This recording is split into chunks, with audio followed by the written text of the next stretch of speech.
Can y'all hear me? Can somebody confirm, are we live? Yes, I can Hello? hear you. Can y'all hear me? Yes. I Yes. can. Okay. All right, excellent.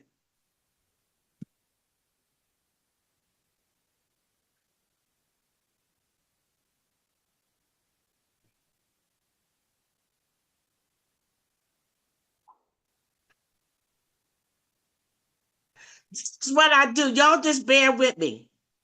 This is what I do. Now I'm trying to figure out which one do I shut down. Am I repeating? No. Mm-mm. No? Mm-mm. Everything's everything? Yes. Everything's everything. Like we doing it? Nope.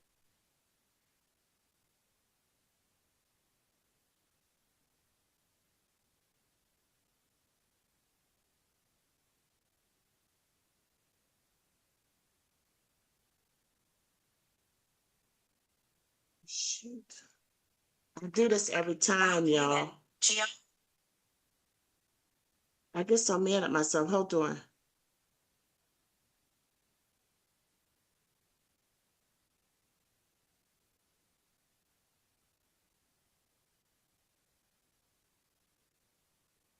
All right.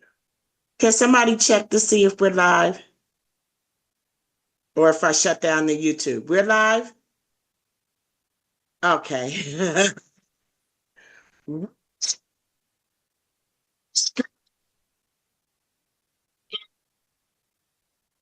I can't hear.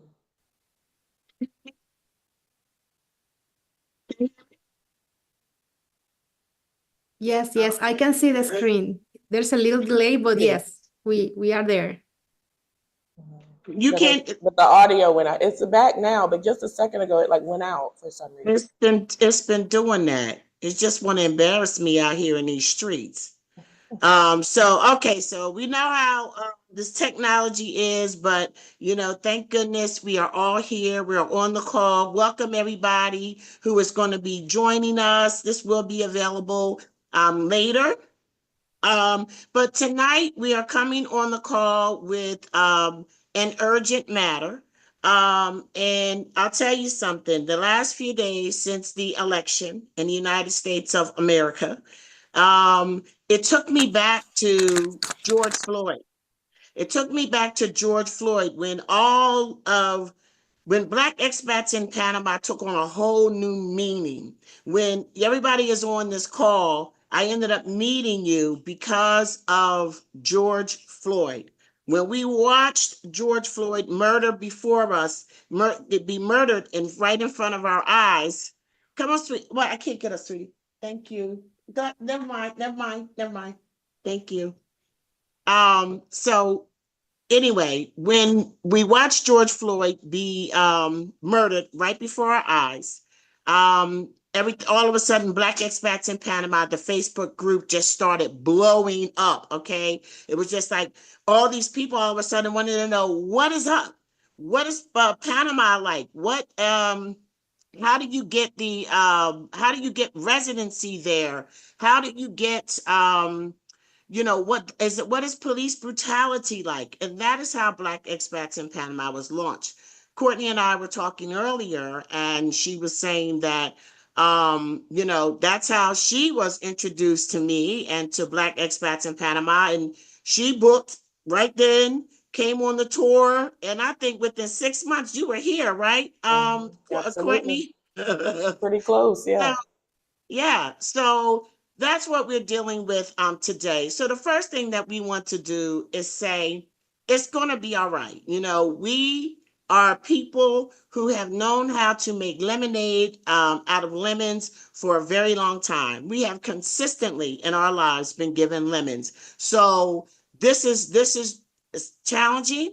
There's a lot that's going to be happening in the United States that some people may not want to stick around for. There's two trains of thought, and I don't judge nobody for whatever they decide to do with regard to how they respond to this situation in the United States of America. And let me just tell y'all something else. We are not Americans. We are North Americans.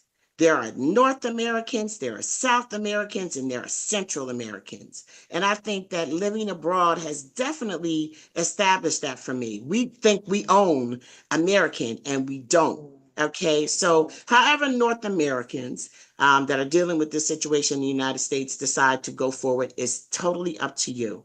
Okay, what we want to do tonight is to just bring you some information for those who are reaching out and asking and talking, wondering about things. We want to bring you some specific information about relocation, and then we also want to address the grief. So tonight we have Courtney Leaks, licensed clinical social worker. She is an amazing part of our Black expat community here in Panama. And when it comes time for this kind of stuff, I call her up and she's here. And so I appreciate you. I know that, people who I've referred to you they just praise you, Courtney. And I love that in addition to you being such an amazing professional, you're just such an amazing person. So what I want you to do is to introduce yourself and just set the intention for this call. And then we're going to go next. And this is you setting the attention so that when you're getting this information, you're in the right space to receive it. We want to calm that anxiety down just a little bit. Okay. So then we're going to introduce the other people on the call. So take it away, Courtney. Hi, thank you for having me, Charlotte. Like Charlotte said, my name is Courtney Leak. I'm a licensed clinical social worker, a therapist. I work in complex trauma. I work in high-performing adults. I work with a lot of different people around a lot of different issues. One of the things that I know about what you're about to listen to is that it's going to be a lot of information. And when we are already escalated, if our nervous system is already dysregulated, it can be overwhelming to receive information, even if we want it. So I'm just going to walk us through a quick little breathing activity, have us set our intention so that you feel more grounded and in your body, and you're better able to receive the information. So a little hack that we use in the therapy world is the power of the breath. And when you want to regulate your nervous system, taking an exhale that is longer than the inhale helps you to come into your parasympathetic nervous system. So what I would like for each of us to do is use the breath to clear what we are holding on to and call in what we need around our intention. So first, I just want people to check in with your body. Where are you feeling any anxiety, any fear? Is it in your tummy? Is it in your chest? Is it in your hands? I want you to just focus there for a minute, giving yourself the affirmation that I am safe and I am ready to receive. And just sit with your body, just being with yourself for just a moment. And I want you to connect with what you need in order to be grounded enough to receive this information. Again, there's no expectation around the information. All you are doing right now is receiving. So what's your intention? Is my intention to just be present? Is my intention to be inspired? Is my intention to receive clarity? Whatever your intention is, I want you to inhale your intention and exhale what's getting in the way, whether it's fear, grief, anxiety. Inhale your intention and exhale what's getting in your way. And we're going to do that 3 times with a 4-second inhale through the nose and a 6-second inhale through the mouth with sound, because we are going to release. So everyone just breathe out where you are, maybe even shake your body into settled. Consider your intention, and as you are breathing, focus on where you're feeling energy in your body and expelling it to bring in your intention. So when you're ready, you want to inhale for 4 and exhale.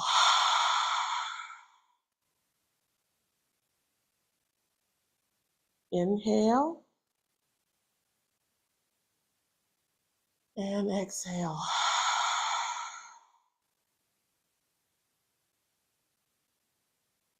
And again, inhale. And exhale.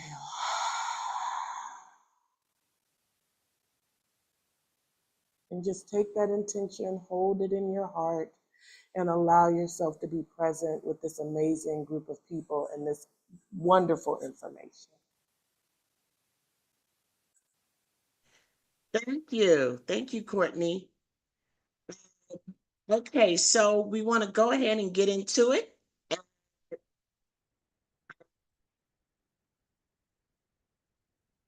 Right now, we're going to introduce Genesis. Hi, Miss Genesis. Hello, Charlotte. Thank you for having me tonight. Good night, I'm glad. everyone.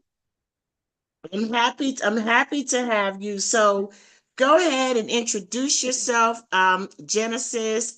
Genesis is one of the professionals, almost all the professionals on this call come to our welcome dinner.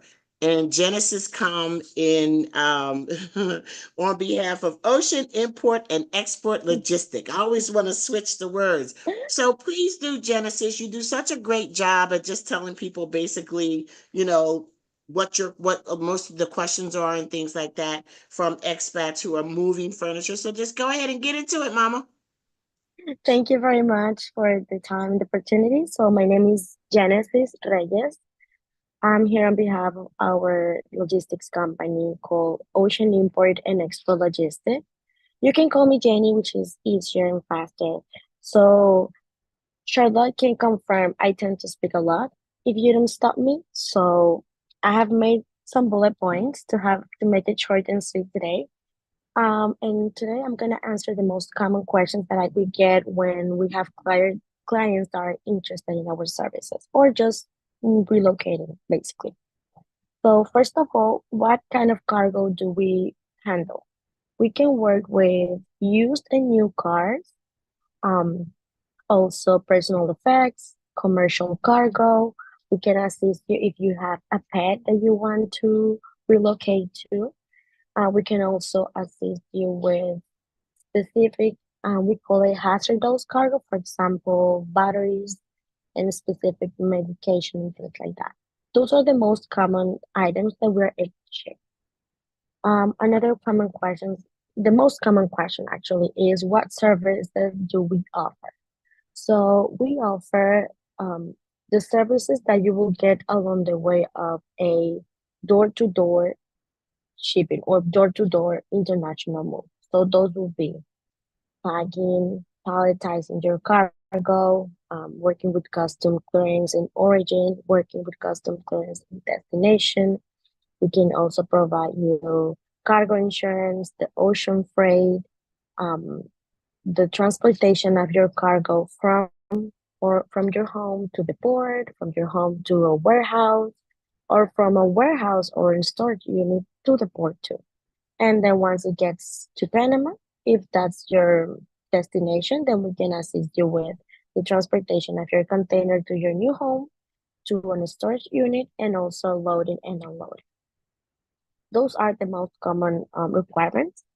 Also, what things we do not suggest you or recommend you to bring to Panama.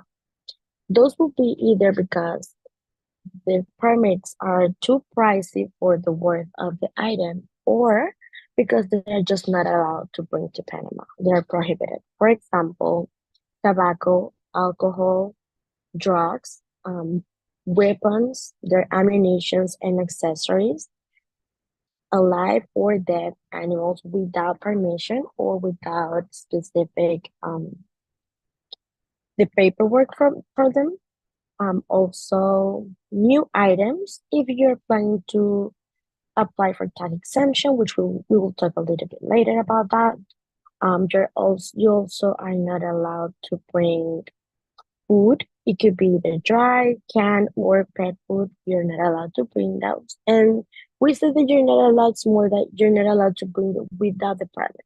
If you want to, if the amount of, let's say, dog food that you have at home is very large, we can verify if it's really worth it. But generally, we do not suggest. Also, more as a recommendation, we wouldn't suggest to ship an old vehicle. And that is because if it isn't new or the specification of the vehicle is not um very distinguished from the United States, then we wouldn't suggest it because it might not be worth it. Since shipping a car, it can be a little bit pricey.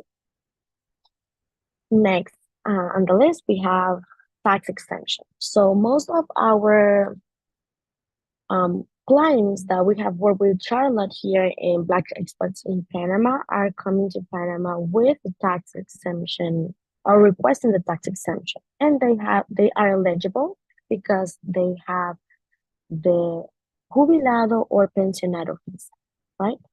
So one of the rules for us to be able to apply tax exemption to your cargo is that you have one of these visa.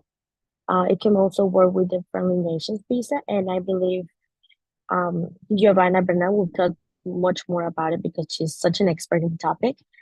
And that means once you have your visa, you're eligible, you are able to apply to your tax exemption once every 7 years, as long as you have the paperwork in order, and it's only for personal effects or used items. So that means if in your cargo we have something that is not used, that will have to pay a tax. Also, one important thing is the requirements for us to work on that specific process. It's pretty straightforward. You will just need to provide us with regular documentation. For example, your passport, license, your licensing. Yeah. Pardon me, I'm sorry. Is Mhm. everybody hearing Genesis okay? I hear her fine on my end. Are you hearing Jennifer? Uh, can you not Yes. hear her? Or they can't hear. Can you turn your volume up, Genesis? How about Can you now? turn the volume up?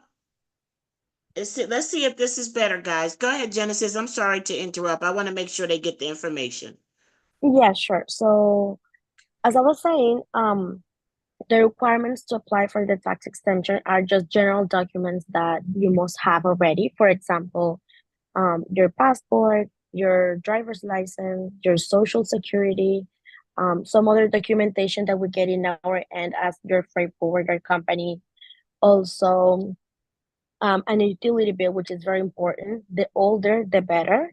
That way we can kind of confirm, or customs can confirm that you are a citizen in the United States for a very long time. So if you have an electric bill or a gas bill, things like that, that'll be great. Now, well, those are the most common questions that we get. Also, we get a very interesting question, and that is if we assist you with picture creating or if we assist you with shipping pool tables. Yes, we do. We can assist you with that. And yeah, anything that you would like to basically verify if we're able to ship it, we can definitely double check with shipping lines and agents all over the United States and make sure and give you the proper information. If there's any specific requirements, we can let you know. So thank you, Genesis. I have one question, and it's about two questions are about the age of the car. So how, when you say older car, what do you mean? The question here is like her car is a 2019, and would you consider that an older car or no? In this case, it depends more on the what you consider the estimated value of your cargo, right? So when you request to ship a car, it tend to be a little pricey because of all the paperwork that you have to do to be able to take it out of the United States and get it to Panama, and also loading the vehicle to the container and then getting it out. And for that, you need a crane. So, when you start adding up those tiny um, costs, it ends up being a bit more pricey for, the item. So it all depends on how much is your car worth. I will say, and I don't really like to give prices, but Mm-hmm. I'll say between if the shipping of your car will be around 8,000. So it's up to you if you consider your vehicle worth it. If something, for example, that it includes a specific ramp for a wheelchair that you most likely won't get in Panama, then be my guest, please ship it because most likely it's gonna be better for you to do it that way, or most likely it's gonna be more expensive here in Panama, that specific vehicle. But if it's not the case, then we wouldn't recommend it. But it's of course completely up to you. We can definitely do the work. Now that, when it comes to cars, because I have another question for you, but I'm just going to stick here for a minute because I had a particular situation with our car, and I thought I was being, smart. And I looked at the cars that were here because Alfredo and I, we actually moved, we actually built our house 12 years ago. So I've been coming here for a long time. And as we got closer to moving here, I started to notice what cars were here because in different countries, different cars have different names and different things like that. So I noticed the particular car that I liked. I liked it because it was set high off the ground, and I purchased a car so that it would be paid for by the time we got ready to move. Because I think the other caveat is that Genesis, they don't let you ship no cars with a bill on them, do they? You have to have Mm, do you have to have a bill of sale? yes, that's Yeah, correct. yeah. You have that title. Yes, you Okay. do. So that part. Oh yeah. Go ahead, Mama. Oh no, no, I was just gonna say that yes, you're correct. You have to have the title of the vehicle. You cannot be still paying it to the bank or to the dealership because then it's not possible. The shipping line will just not accept Because it. they're not going to be able to get their car back from Panama. So they That's don't correct. want to do that. And then the other thing, so I thought I was being really smart. I purchased a car that was here, that was small. I decided I didn't want to drive a Mercedes or a high-end car here, not because I wouldn't feel safe, but just because it's not as common to see everybody driving them cars like you do in DC and Virginia and places where we were living. And I just wanted to fit in. And that's the other thing I like about Panama is I just fit in here. I don't look like no foreigner. People come up to me and speak Spanish to me all the time because I look like they people, right? But the piece was this. When your car is manufactured for use in the United States, it may be manufactured a little bit differently than the same car with the same name in another country. So when you ship your car here, you may want to find out in advance what it's like getting parts, because some of the parts that your car might need for repair may have to be shipped in from the United States. And I've heard that experience can be take a lot of time out of the use that you get in your car when they have to wait for a couple weeks for a part to come in. So that part with the car. Yes, actually, Charlotte, that's absolutely right. Actually, that is something that I used to mention in my speeches before, but I have stopped just because, maybe I don't know much about cars, but yes, Mm-hmm. it is said here in Panama that the vehicles made in the United States or for them to be driven in the United States have different specifications, and that is because we are basically ruled under different, I wouldn't say laws, but maybe they're not as strict here in Panama. So they can kind of get away with different, specifications. But once you have the car here, you take it here to Panama, and then you have issues, and then you have to take it to for repair. Then you will see that the parts are not easy to find here. Even though you see a lot of cars driven in the street that have the same make and model. Yes. That's why. And I think that for me too, I think cars are driven a little differently here too. I didn't want a used car here. So I just we prepared to buy a car when we got here. We sold our car at CarMax, and then we put that money down on a new car when we got here. Thank you, Genesis, for that. Somebody else wanted to ask the question, like, how far in advance should they start to consult with you in making a move?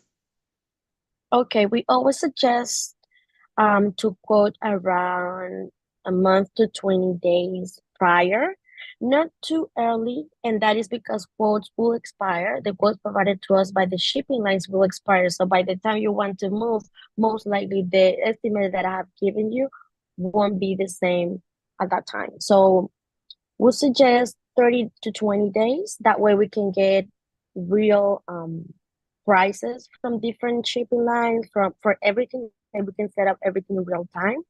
And then also not too soon because then we might not get you the best price, the best deals just because we are in a hurry.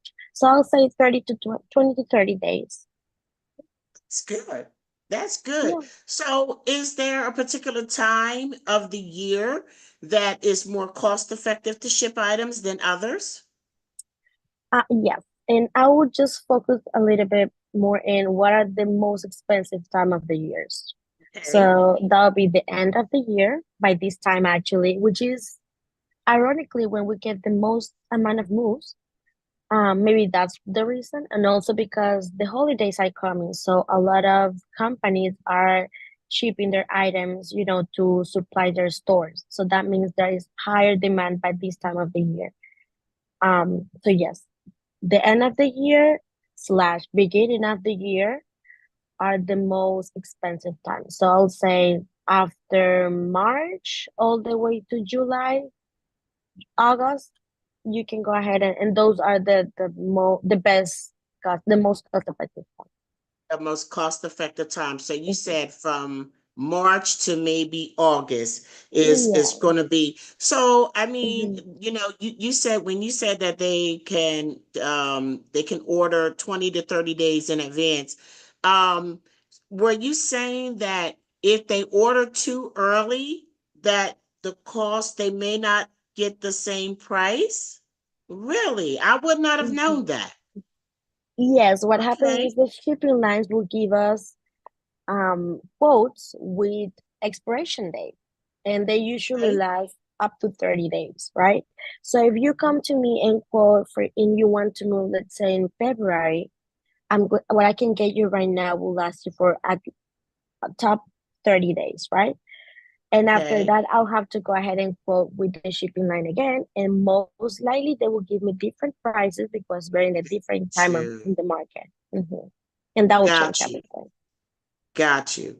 So just thinking about how North Americans and a lot of our client base thinks they want to get things done and moving as soon as possible. So they would Mm. still be good to do it within a 30-day window, right? Yes, yes. That's what we Okay. suggest, actually. Yes. Okay. Okay. So 30 days, minimum 20.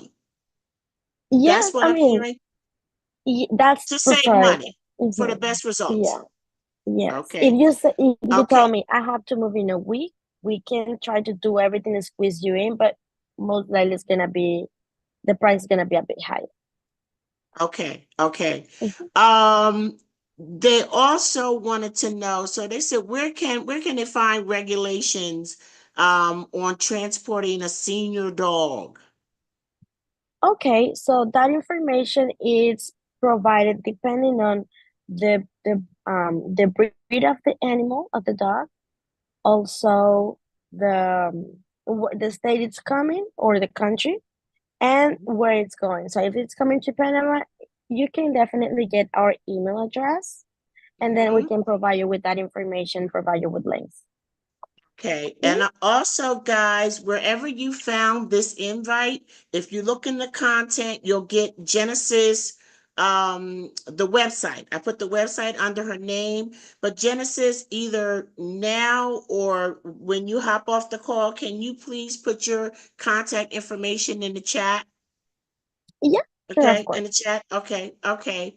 And I think that's oh, okay. How long would you estimate a small shipment would take to ship from California to Panama in days or weeks?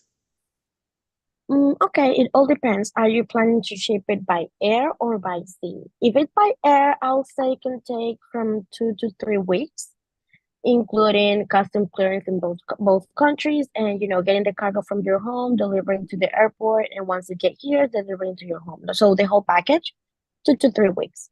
If we're talking about by sea, it can take, I'll say, 4 to 5 weeks, Okay. a little longer. It all depends on the weight of the cargo, which will be better for you. Okay. So now you said air cargo? You said air from 2 to cargo? 3, Mm-hmm. and by sea could Mm-hmm. be 4 to 5, even 3 to 5, depending on the time of the year. Sometimes they expedited what's best for them for the shipping line. So my next question would be, are clients offered that option?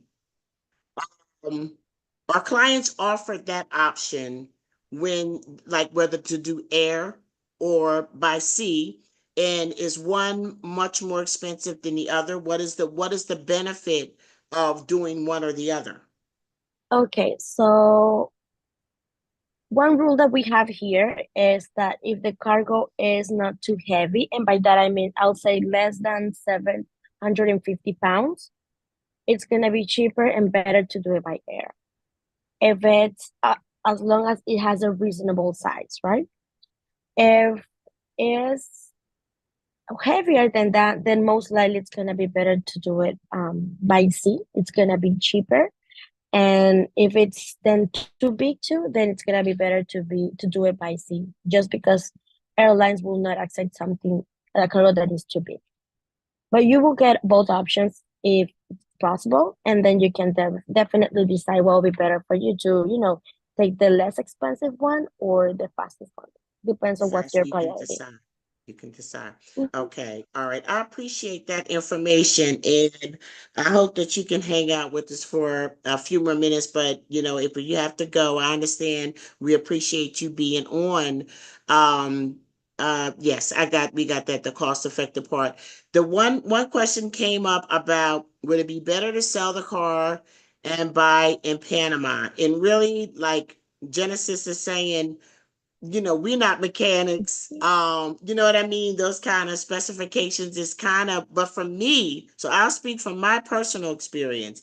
From my personal experience, like I said earlier, I felt like it would be better to buy the car here, because then the car, it's going to be repaired here. But when you come and you're checking you're deciding what car you're going to bring here or buy here, when you visit, make sure that you start noticing the cars that you see that you recognize. And then you can do a little research to see if the specifications are like, what are the difference in the specifications in Panama or in the US. And then that's going to tell you how much they're going to have to send off for the parts, which is going to be a big thing.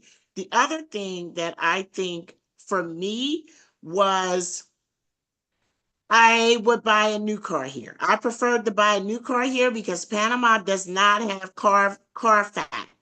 See, we have this thing in the US, Genesis, where you can you can buy little subscriptions to this company called Carfax, and I'm sure there's others now.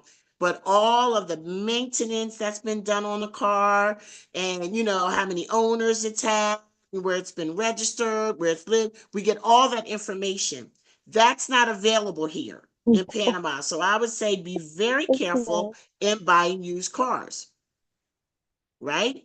That So is true, yes. yeah. So you just do your little research. You got some basic information to go by. So thank you. So all right, we're gonna shift gears. Can y'all hear me? My internet connection says it's illin. Am I okay? It's okay? I can hear you. Okay, good. All right. So what we're going to do now is we're going to go to Miss Courtney. We're going to take a quick break, and then after Courtney, we're going to go to Dr. Duncan. So Courtney, come on through and give us some tips and tools about dealing with grief and disappointment with regard to the reason why a lot of us are on this call right now. Absolutely. First, I did want to honor Karen's question about moving with kids, because I moved with Okay. my son. He was 11 when we moved here, and it's been amazing for him. The important thing is finding your community, finding the right school, whether it's English speaking, bilingual, and I'm going to share my information. So Karen, if you want to reach out to me, I can say more around that. But there's a Yeah. lot of people who've moved here with kids. Karen Karen is putting questions from the group, And I was Gotcha, going to gotcha. go to that question, but it really wasn't a Genesis. It really wasn't a Genesis Right, question. right. But let's just go ahead and address that real quick. Okay. There was a time when, Courtney, you were like one of my youngest clients, Mm-hmm. and so, not most people that choose to retire or choose to relocate or BLAXIT to Panama, typically we've been older, Right. either ready to retire. People have, by the way, decided to retire. But you came, with your son. And so please, you can share that experience. And also I can recommend Black Expats with Kids in Panama Facebook group so that you Yes. can connect with other families that are here. Yeah, I think that's the important thing. I think finding community, Panama can be isolating because kids are going to speak their language. So the children at school are going to speak Spanish. And if they're going to an international school, which means all of the curriculum is in English, that doesn't mean the kids speak English all the time, and they don't have to. So it's really important to honor your child's needs around community and connection and activities. But I also think Panama is very kid-centered. There's always a ton to do. Panama loves their children. Also, for me, living in the US, I couldn't afford help. And in Panama, I can afford to have a nanny. I can afford to have someone help me with the day-to-day of taking care of my son, which has been worth its weight in gold in ways I didn't even know I needed it to be. But most importantly for children, it is finding community and connection. And my son has Panamanian friends. He also has American Black expat friends as well. So finding community, being willing to go out, especially if you're a more introverted parent, being willing to go out and connect, attend the group so that you can find the community of support for yourself and the community of support for your children. Thank you. Thank you for sharing that. And Courtney will be with us for a little bit more as well. So if you have any more questions for her, you can put them in the chat. And Courtney, go ahead. Can you give us some tools with regard to dealing with the disappointment? Yeah, absolutely. I think that we have a very limited belief around what grief is. And grief is anytime we experience a loss or a change, it's the feelings that come behind the loss or the change. Even when we feel or experience something good, we can still have grief. When I became a mother, I had the grief of, wow, it'll never just be me again. There will always be this part of my heart walking around in the world, and I miss the freedom a little bit. And so we can even have grief in beautiful moments. But when you, especially as a Black person, have watched and experienced this unnecessary and undeserved treatment by the country you were born into, by the place that you didn't ask to be, that came and got you and then got mad that they couldn't keep you under their foot, you get to have your feelings about it. You get to hope. I think a lot of us just had a hope. I think a lot of us wanted this election to prove that you can see us and that you value us as people who have built and contributed to this country for hundreds of years. And so the hurt, the message, not just around who was elected, but all the people that elected them, really speaks to how we're seen. And so I really want people to, number one, honor everything you feel. If it's anger, let yourself be angry. If it's sadness, let yourself be sad. I tell people, where there's a feeling, there's a need. And a lot of people want to rush through grief, and grief doesn't work that way. It's going to deal with you until you have moved through it. There are different parts of grief. Some people describe it as stages. I don't necessarily think it's in stages because they don't go in a linear order. But the parts of grief are often shock and denial, which probably a lot of us are in right now, where you're just like, what happened? What's going on? And what you need in shock and denial is reality. You need to be able to say to yourself, Trump got elected, and I feel scared, or I'm disappointed, or I don't know what that means for me, or I'm pissed off. You need to be able to give yourself the reality of what happened. After that, We often, and usually shock and denial is your first entry into grief.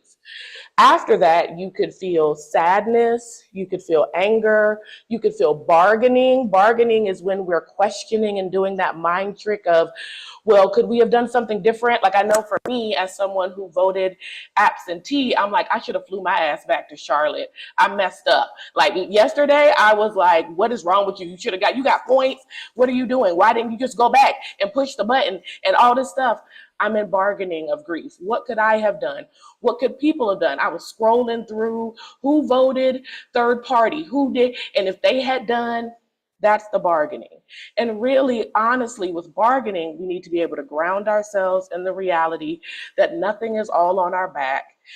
Really getting honest with ourselves that the reason I even feel like it's on my back is because I'm Black and I was taught that it's supposed to be on my back. The idea that I think me flying back to Charlotte, North Carolina was gonna win the vote tells me I have an unhealthy relationship with responsibility as a Black American.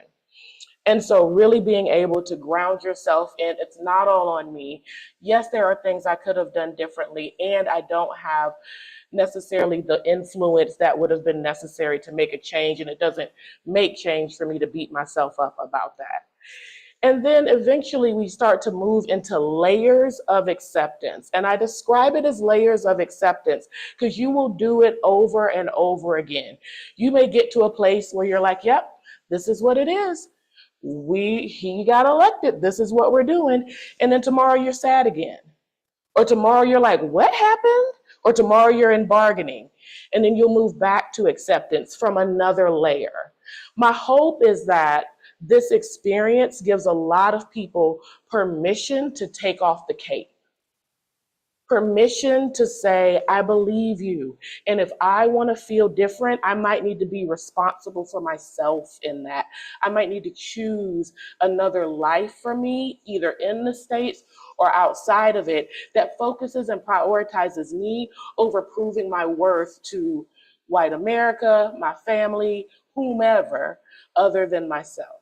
That is my hope of where we end up, how we land into this disappointment.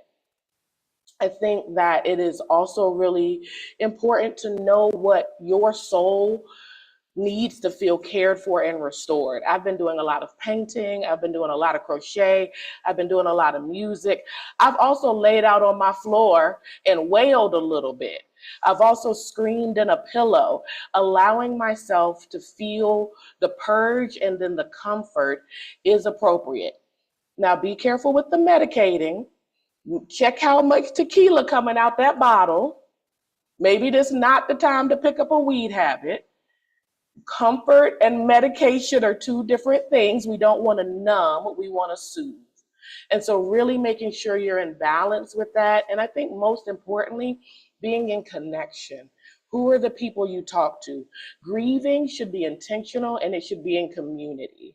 And if I'm sitting alone suffering, then I'm not grieving, I'm suffering. I'm not healing, I'm suffering. And as a people, we have been conditioned to be okay with suffering, but that is not a life we deserve. And so I really want you to focus on that. So for those who are considering, what do I want to do? What does this look like? And they feel scared and overwhelmed. This is an activity that I teach my clients and that I did for myself as I was deciding to step into considering expatting. I took a white piece of paper and I wrote in a circle my strengths. Things that I know are strengths for me. So I wrote that I'm creative, I'm funny, I'm courageous, I'm open, loving, faithful, intelligent, I'm a connector. And then in the middle, I wrote my worries. I wrote, I'm worried about money. I wrote, I need community. I wrote, my family's gonna have opinions. And then I wrote, how do I meet my child's needs if I make this decision? And what it did was help me to see that my strengths, the things that I have within me, will help me manage any issue. I'm worried about money, but I'm creative and I'm intelligent. I need community, and that's why I'm a connector. Family has opinions, and I can lovingly hear them, but be courageous enough to step into the life I deserve. And my child's needs, I have built a beautiful, open, honest relationship with my son, and he and I are going to do this thing in collaboration. Our eyes are a very important part of our body. Our eyes are connected directly to our brain. So when we can see something, we can understand it more deeply. So this is a great activity for you to be able to see it. Yes. Are there worries? Are there fears? Absolutely. But am I built for this? 100%. So as you're gathering this information, definitely note your anxieties, note your worries, but don't forget to note all the ways that you are gifted and capable, and see how those can work together for you to find the life that you truly deserve. I just see a comment here and it says, Michael Morris says, Jesus Christ, these last 5 minutes need to go viral. Thank you so much for your authenticity and passion, Courtney. Thanks for articulating the need, allowance, and way to grieve. That just makes me emotional. Thank you for Yeah. sharing that, Michael. And other people have said amazing things too. Courtney, I need for you to check these comments Yeah, I'm when you seeing get off it. and you get a minute, because there's a lot of them. Somebody said you're very inspiring. That's why, Courtney is amazing. I told y'all so. So let me ask you this. I appreciate you giving us that. And I will tell you something that I've observed. I when the last time, 45 was elected, I was in the United States. I literally was sick Hmm. for, it probably took a month. And I Hmm. did a video and I'm waiting for it to come up on my memory, because I said, y'all just gonna have to give me a minute. I need to be in my feelings and Hmm. refocus and just be in this minute, and get myself together on what needs to happen going forward, what just Hmm. happened, how I felt about the people around me, how I couldn't understand the other side. I still don't. It's not that I don't understand political parties, but I just don't understand the hatred being Hmm. co-signed. That's the hurtful part for me. Absolutely. For me, the more dangerous thing, Donald Trump is very dangerous in my opinion, but what's worse is the people who support him. Right, Okay, right. because there is nothing that edifies us in that platform or from the leaders that speak. I mean, we've gotten so bold and brazen that we're talking about watermelons, and you know what I Hmm. mean, and just all. Hmm. But I'm just waiting for somebody to just come out and say the N word. Of You know what course, I of mean? Because course. it just feels like where we're going. The point that I wanted to make, though, that I found interesting was that even though I am definitely in my feelings and have my thoughts about this, the grief is not 10% of Mm. what I felt when I got this news living in America. Hmm. Hmm. The results of this election are, I am not going to be shielded and protected from consequences and repercussions because I live in Panama. Let's get that Hmm. straight. Seeing some Exactly. people in Panama with some real smug, funky ass, okay, Hmm. comments like we're Hmm. completely protected. The United States is a very important country in this Hmm. tapestry and has far-reaching tentacles. Okay, but I think probably because the energy is different here. Hmm. You don't have that negative energy that is Right. constantly reminding you that you're Black and it's a problem for so many Hmm. people, just Right. because you're Black. And then you don't have the constant reminder of MAGA hats and, Hmm. white Hmm. people. Hmm. I feel it's so interesting how I feel so differently. I don't feel it as significantly as I did before. Yeah, for Did sure, you for find sure. that?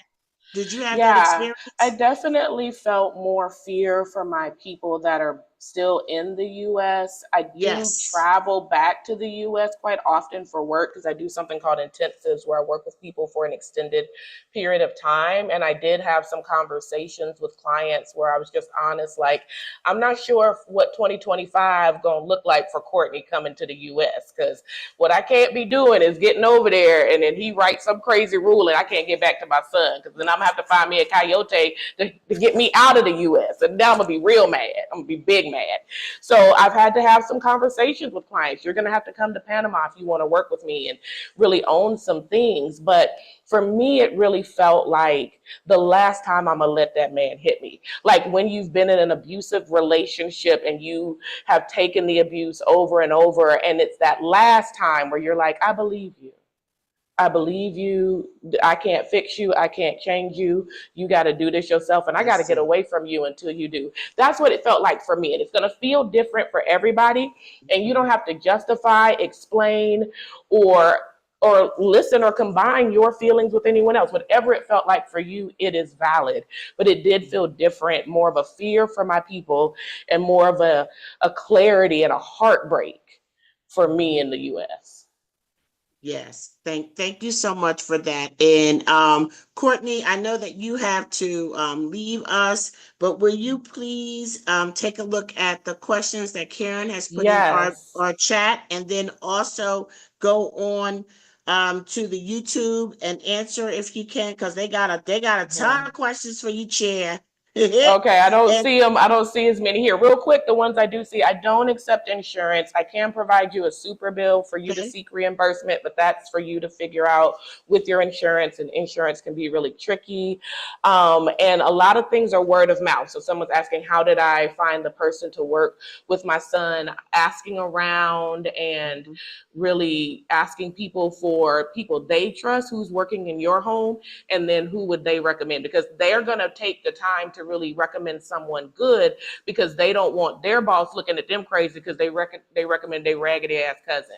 So I got my person from a friend here's her nanny, and it was her neighbor, and she has been absolutely amazing. But a lot of it is often word of mouth. I think there are some agencies, but everybody I know has used word of mouth. And one thing Charlotte started here is the importance of connected community. So there are so many groups, there are so many places to ask the questions that you're never alone in figuring it out. You'll find your people. Yes. And then we also have monthly events that are just designed for you to come out, get together with other Black expats and locals, and that's how you learn and find your tribe and meet people and find services. Thank you so much. You want to give your contact information verbally I'm before we typing let it you now. go? I'm typing it in the chat You now. typing it in the chat here or on YouTube? Oh, I guess I'm typing it here. I guess I Yes. need to go over to YouTube. All right, I'm Yes. going Well, over to YouTube. just tell them too, Courtney. Yeah, absolutely. My website is www.havenwellnesspllc.com.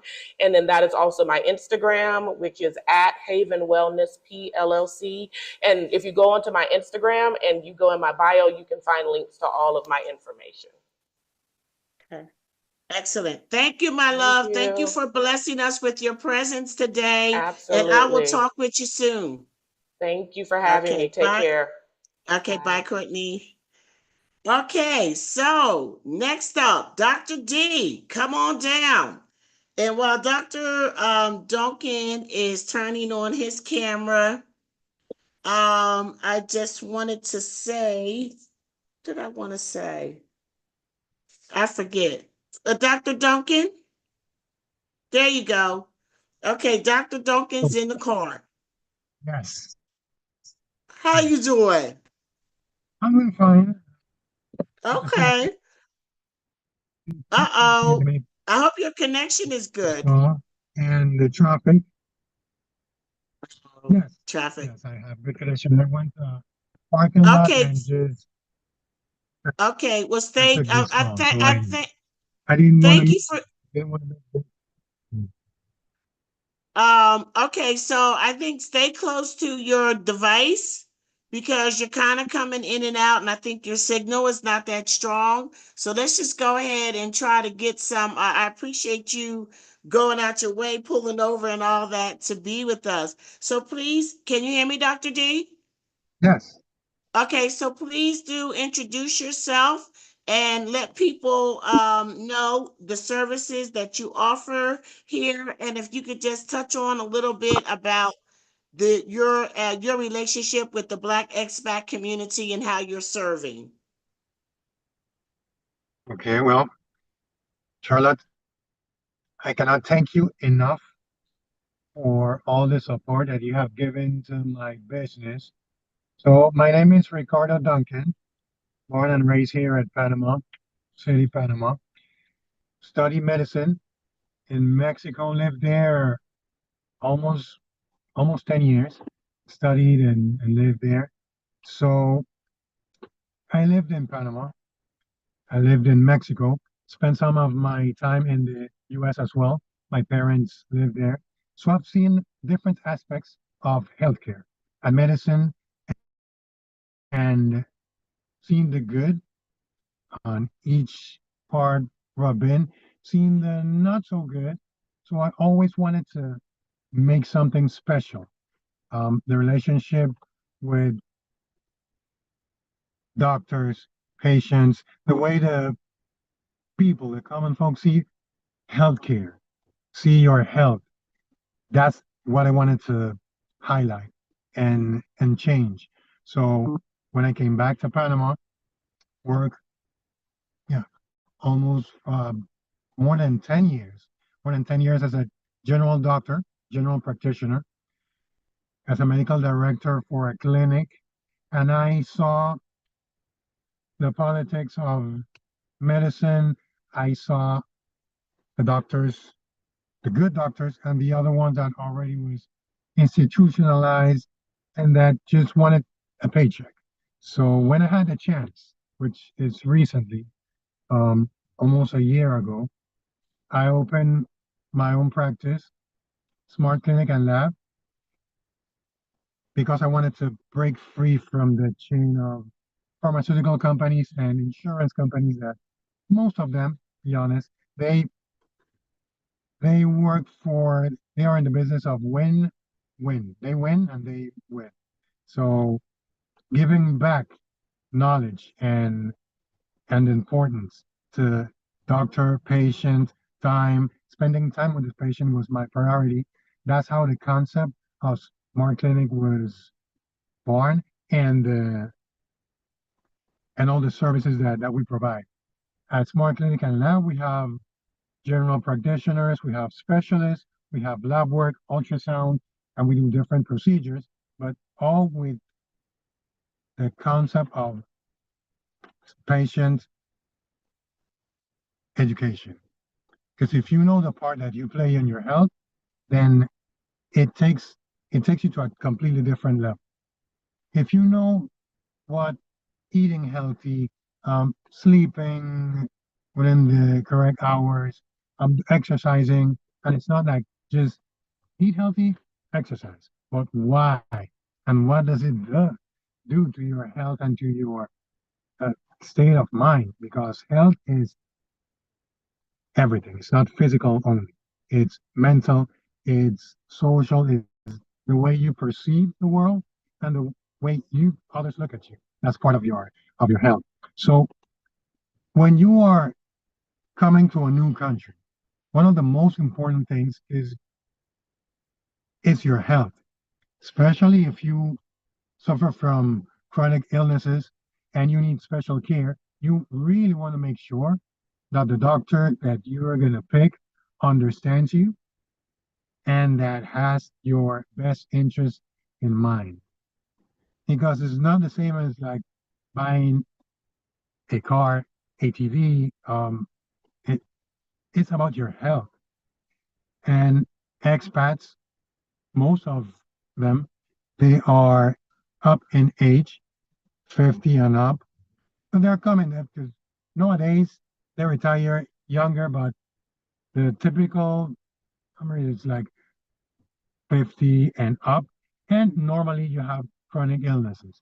Let's say high blood pressure, sugar issues, cholesterol, and you want to make sure that that is taken care for some by someone that knows what they're doing and that definitely can understand you. Because the language barrier is an important place in your decision. You want to go to a country that has a good health system, good institutions, clinics, and like I said, doctors that can personalize and that can understand you. Medications. Medication is an important part. You want to make sure that the medication that you are taking, you can get it in your country where you're going to move. So you want to make sure prior to that, that if you can get the medication, great. If you cannot, that they have an equivalent or something that could substitute or even better take care of your illnesses. And most important than that is understanding then that healthcare is an investment. Investment not only not only money, but time, knowledge. You want to take your time. You want the doctors like here in Panama, private institutions, public institutions, have good doctors, different specialists, general practitioners, but there's one thing that differentiates the public system than the private. And it's sad because if you notice the same doctors that work in the public system work in the private sector. But in the private sector, they take the time to see you as a patient, as a person, to talk to you, to understand you. Something very important. When I see my patients, the first time I need time to understand what are their beliefs, what are their customs, what do they do, what do they eat, what worries them, their, their family issues, and you cannot see that in 15 minutes. Like most experiences with healthcare in the US is you go to the doctor, you sit down, the doctor is already writing the prescription and already showing you through the door. If you have 15 minutes for an appointment that you waited 2, 3 months to get, then you are one of the lucky ones. And the experience here has to be different. What we are doing at Smart Clinic and Lab, we are transforming the concept of health. We are transforming the health ideal. It's a principle. It has to be a way of living. Health is how you look. Health is what you do. Health is not medicine. My relationship with expats, thank to God, first of all, and to people like Charlotte, more than 90% of my business is expats, Black expats specifically. More than, and I don't want to exaggerate. That's why I don't say 97, 98, but I could easily, with confidence, say from 90 to 95% of my clients are Black expats. And sometimes they come to see me, but when I open the door, there are a group of people just talking, getting to know each other, just joking. It's a community. Is we want to make sure like that. Like health is an issue. Health is something very important for the expats. You've been taking medications your entire life. And my objective is if you are up to the challenge, if you suffer from high blood pressure, they won't even ask if you suffer from cholesterol. They're gonna give you the medication for high blood pressure and cholesterol just because it's related. And why not? You could suffer from that as well. And we're gonna give you as well something for the heart because it's preventive. That's not prevention. Prevention is knowing how to take care of yourself with exercise, with the necessary food. And that takes time, that takes effort. It's easier to take a pill and think that because you took that pill, you don't have to do exercise. You can eat whatever, but it's not. It's the healthier, the best way, the way that you'll feel way better is investing in your health. And worst case scenario, at the end of the day, you're still taking a medication, but you're eating good, you're sleeping good, you're feeling better than ever, and your health is increased.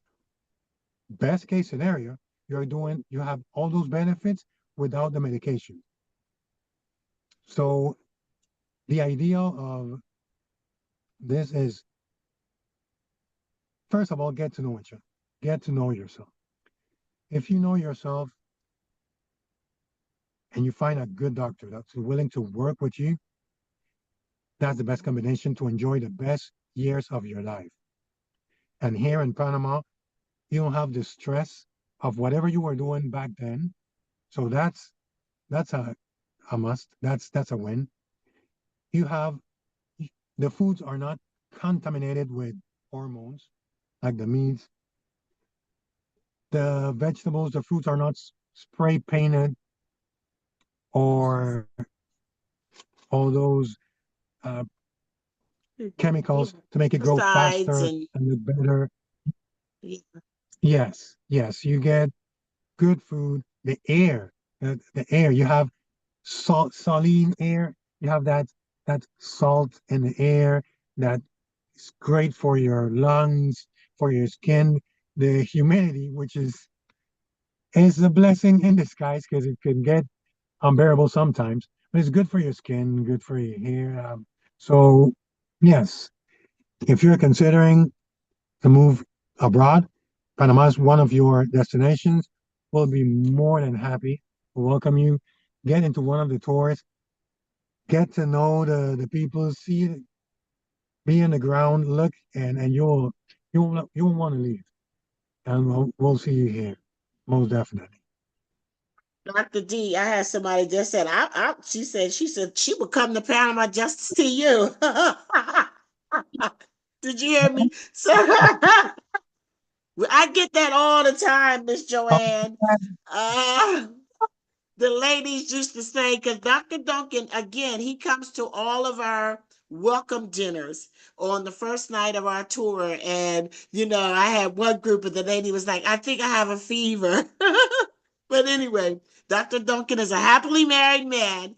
Dr. Duncan, there's a couple of questions, and one of them is, could you share a little bit about the cost of healthcare services, like say for an emergency room visit, or an annual dental cleaning or an annual lab test? Can you give us some examples no, of that? no, for sure. Like cost relationship, for example, you can have a doctor consultation, a general consultation, paying out of pocket, no insurance, from like $15 to $30. That's it. Specialists, say cardiologists, dermatologists, ENTs, trauma, you name it. It could be from 60, the most, I think, 100, $110, 20 the most, a subspecialty, out of pocket, again, no insurance whatsoever. Complete lab work, depending, that's subjective, but that depends on the type of lab work. But I'd say a general, very complete lab work. Um, Blood sugar, cholesterol, kidney, liver, thyroid, um, hormonal, vitamins. Let's say a complete out of pocket, no insurance. It could be what, max 400, but that is just exaggerating.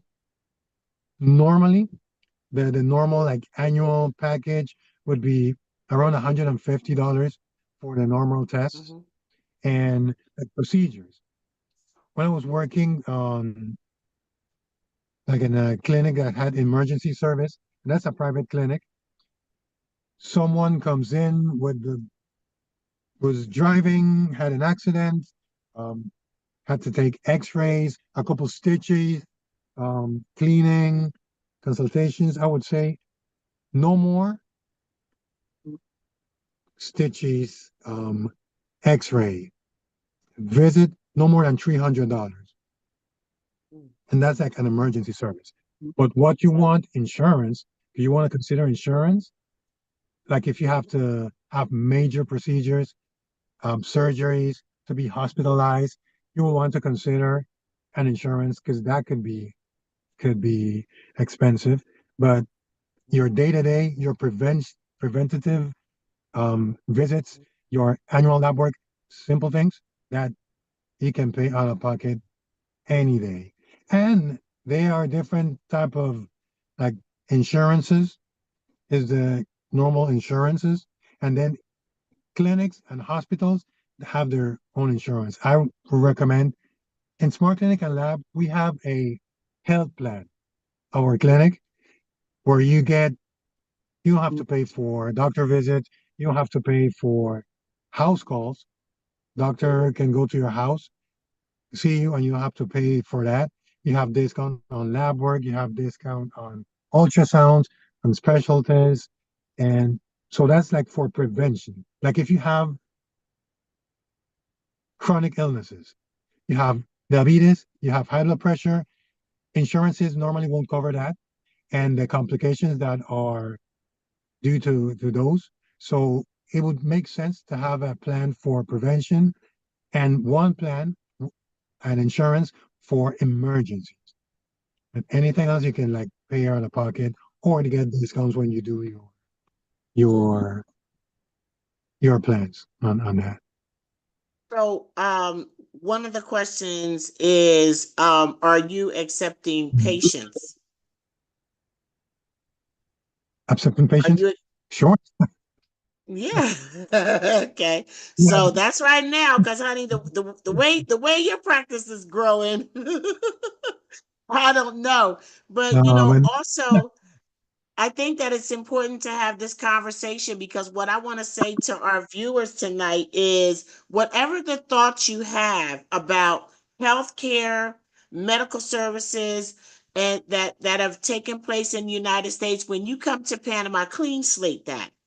Clean slate that when you are sitting there and you're worried because your insurance may not be accepted in Panama, Dr. Duncan just told you what the cost of some things are. And like, for example, the blood work and the consultation and things like that can be so expensive in the United States. And actually, you don't even get consultations too much with like your first general doctor when you go to, just the not just but the medical doctor. You might have a consultation that costs you might be $1,000 for a cardiologist, for the specialist. But I'll just say on a personal note that my husband and I, for the first time, we had medical consultations together with Dr. Duncan.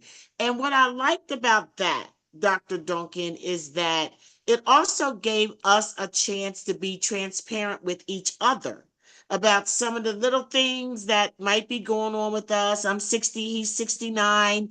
And being there with you helps me keep him accountable to the information, and it helps him keep me. Oh, believe me. Oh, trust and believe. He finna keep me accountable. You understand? But one of the things that you said to me, and I can't think that other than going to a sleep doctor, a doctor has ever asked me about my sleep. And you talked to me about how often do you sleep? What are your sleep patterns? And basically, I gave you the truth. I work 24 hours a day. I sleep in between the minutes. And you explained to me that my body needs that rest because that's when all the magic happens and that's when all the healing and restoration happens. And we sat there and we talked to you for over an hour about just our lives, and you got an idea of what our daily lives look like, and you asked questions that were pertinent to us, not something that was already just pre-described. oh, for sure. So I, Um, I I thank you always for. thought about yes, I always thought about the personalization of medicine. I kind of have like a Yes. mold and then put like everything like one pill. If you have high blood pressure, this is your script. If you have this, like, no, you are an individual and your health is based on what you are as a whole. So I cannot spend 15 minutes and then magically know what you need. Like after that for initial consultations, we do lab work and then that gives us another set of information. And then with all that, we design a personal plan based on what you're living. And it's not restrict like, no, you're going to eat this. Like, you have to enjoy life because that's part of it. If you, the objective is to be healthy, to be able to enjoy your life. So if you're going to be healthy just to live to 120 and just not like, no, like you have to now know your body, and then we'll figure it out how to live the best version of your life possible.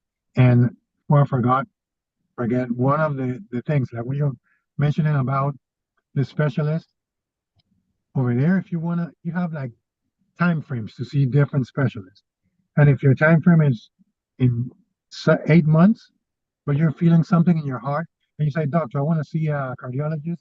Okay, yeah. Do you have an emergency? No. So okay, let's wait on to 8 months, and you can see this.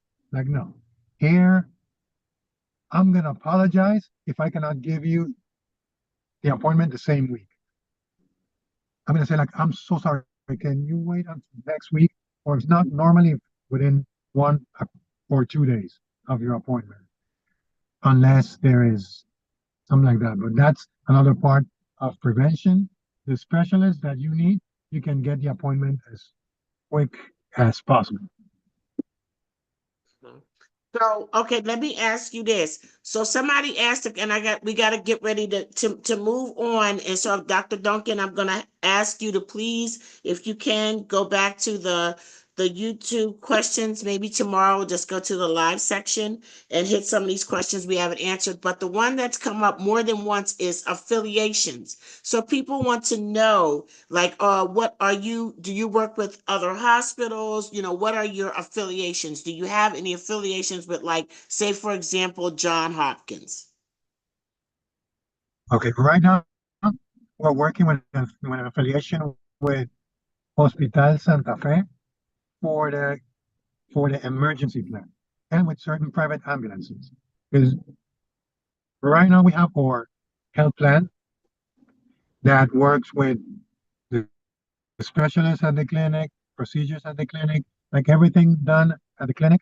But we know that things happen, and we want to have an backup plan in case you need emergency attention. You need to be hospitalized. You need a major procedure. So there are certain private hospitals that have their own emergency plan. So right now, we are talking to Hospital Santa Fe, Nacional. Those are the two that we are talking to, and a couple private ambulance services. So we'll have all that information as soon as possible, and you'll be the first to know, Charlotte, so you can distribute it to all Okay. your country Okay. for sure. So when people come here, they need to know that their insurances may not work. What is your advice on that when people say, do you take US insurance? How does that work in Smart Clinic? What I've done with a lot of US insurances is that they would request the they will request a bill, and they will request a summary a summary of the medical attention with the signature, the stamp, and everything. So I will fill that. I'll give it to the patient, and then the insurance reimburse the the payment. Okay. So you can still get reimbursed, but once you pay, the same insurance will tell you what is information that they request to be reimbursed, and I take care of that, give it to you, and then you get reimbursed for the medical bill.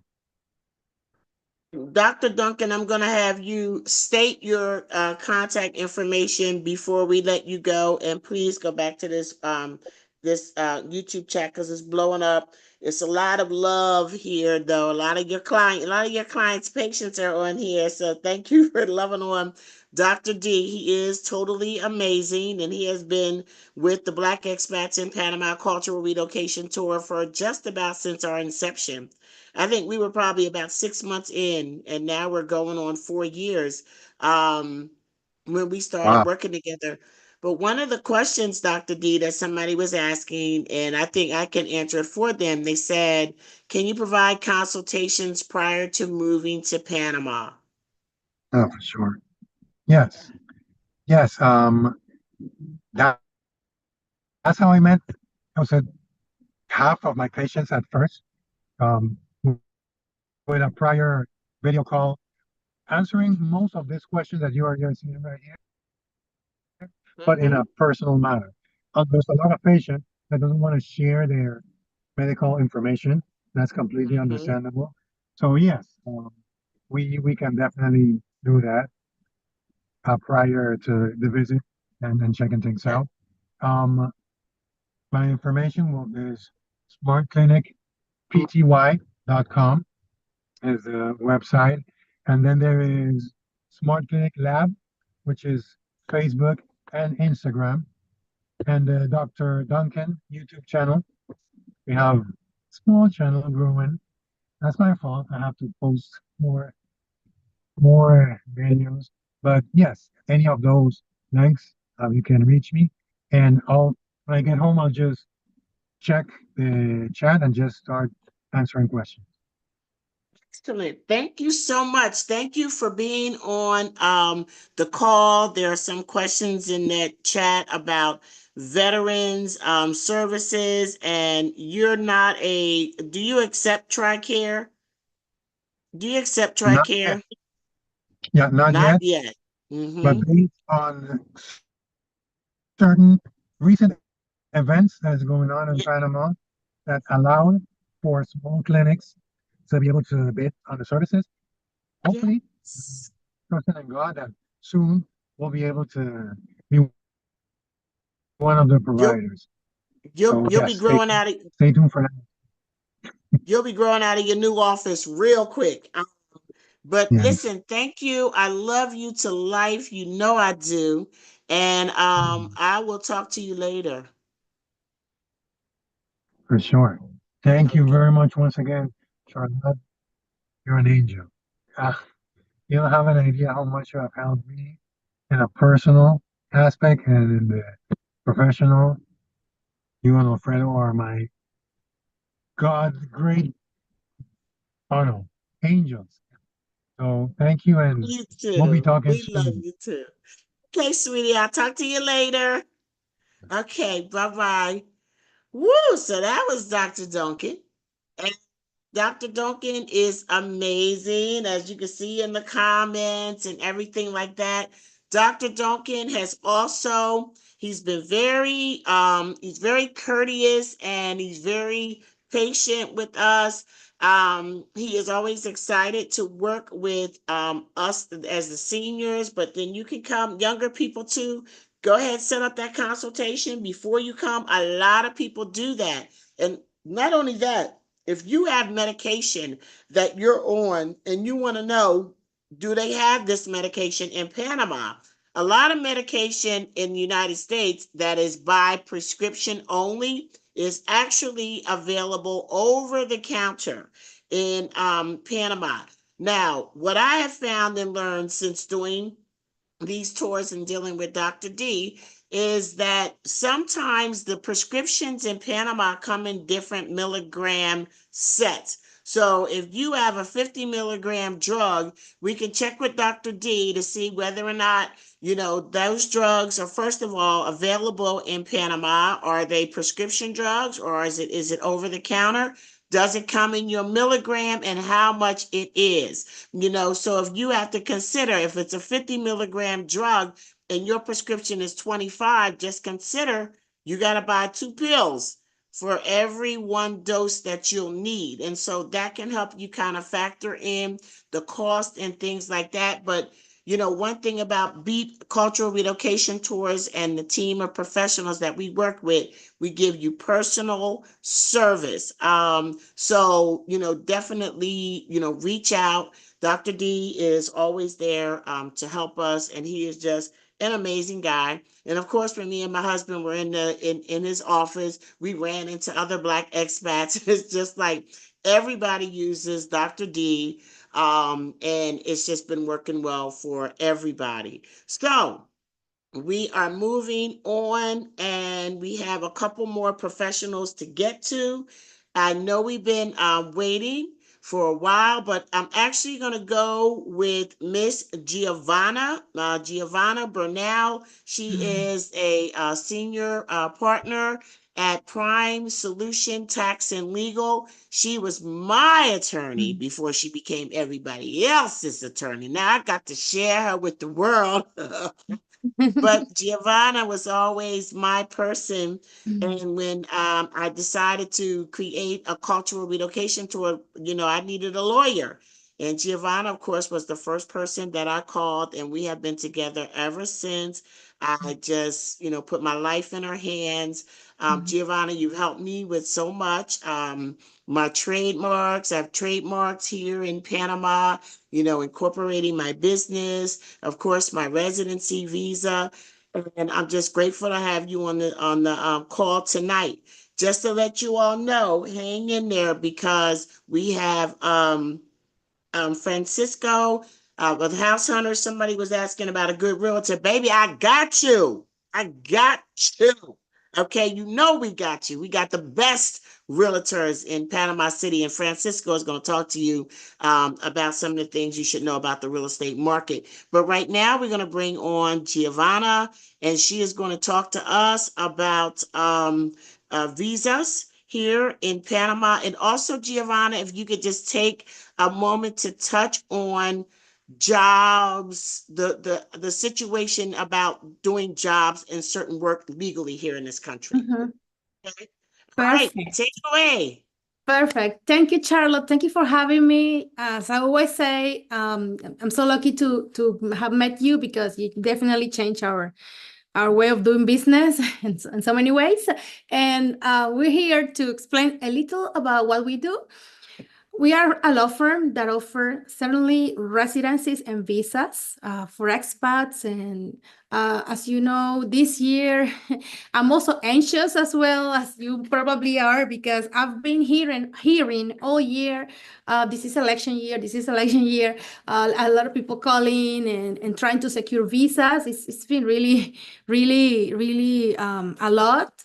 And now the days has come, and we are really also anxious. So we thank you, Courtney, for being here as well. And because of the future, we are worried about our future. We try to find opportunities, a plan B, a contingency plan, a way to find opportunities, or just simply, no matter the future, have a new place to live, retire, and have a new life with peace. Having said that, Panama has quite a few options. Some are temporary options to live, affordable. Some others require investments and some more efforts on having a business in place with operations and business license. So, for example, the most popular type of visa that we offer is the pensionado visa, because if you have a pension for life, public or private, but you can apply straightforward, and it's very straightforward. Even if you are not planning to come in the next few months, you can secure that visa now, and then you can move to Panama, or you can just have it as a plan B and come to Panama once every 2 years to have it in good standing.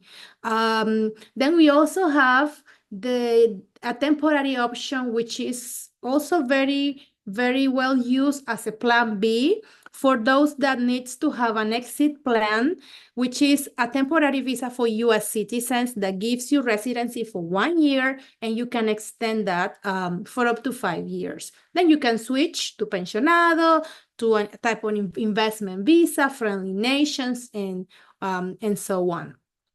Another option that is available is a permanent residency, that is the friendly nations. And with the friendly nations visa, you can obtain permanent residency in 2 years by investment on real estate, $200K with a mortgage or in cash. There are banks that are offering mortgages to residents and also to foreign investors.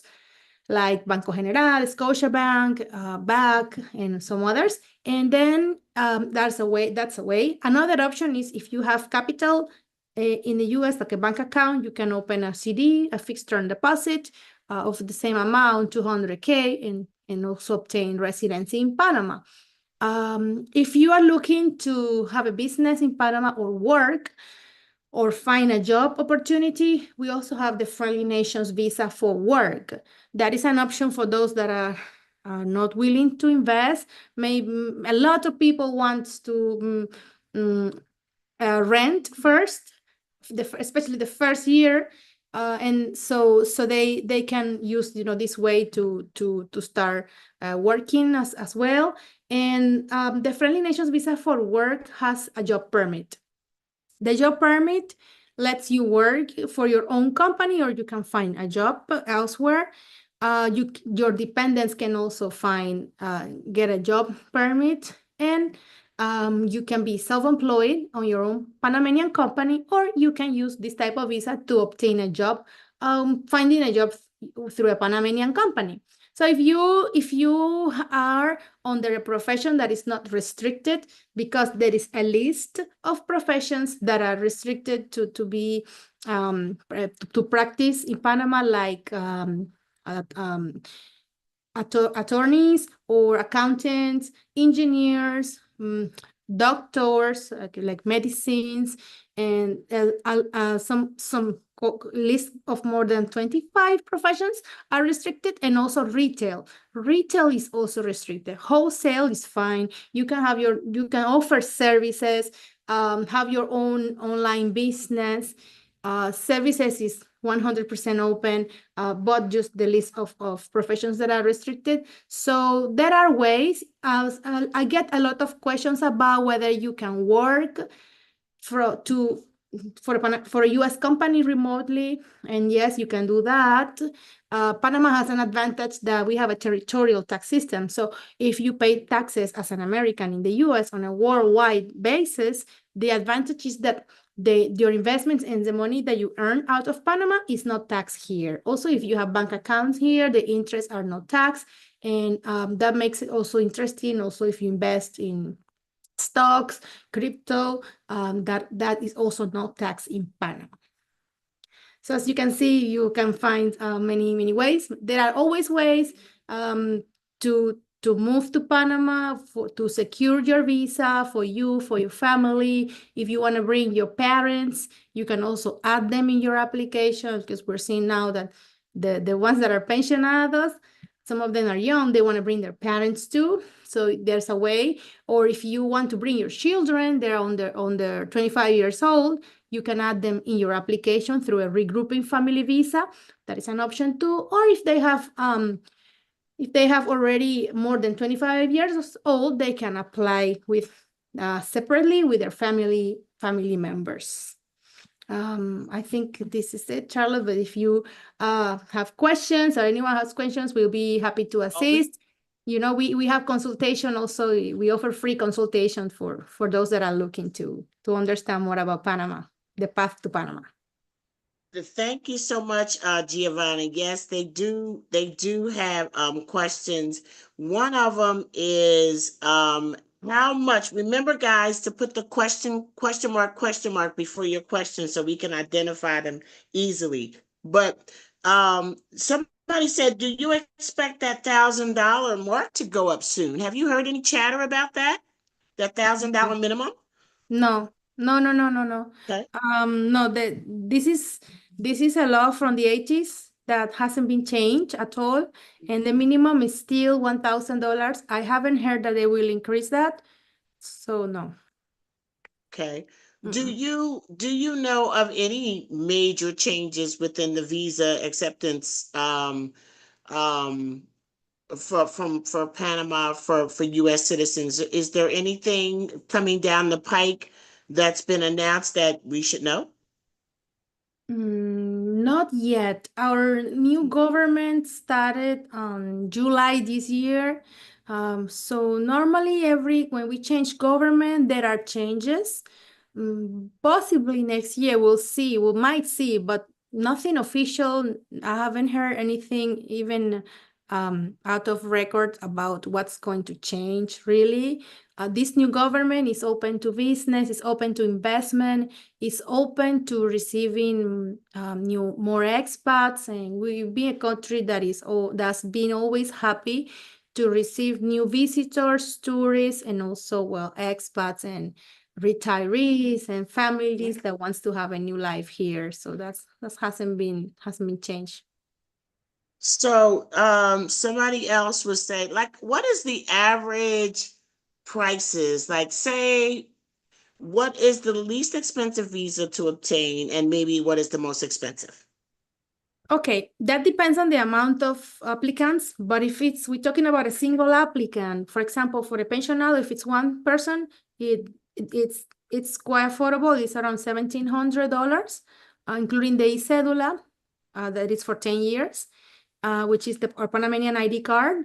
And the one that is for 1 year for US citizens is also affordable. It costs around $1,000, more or less, and setting up a Panamanian entity to be able to apply for it.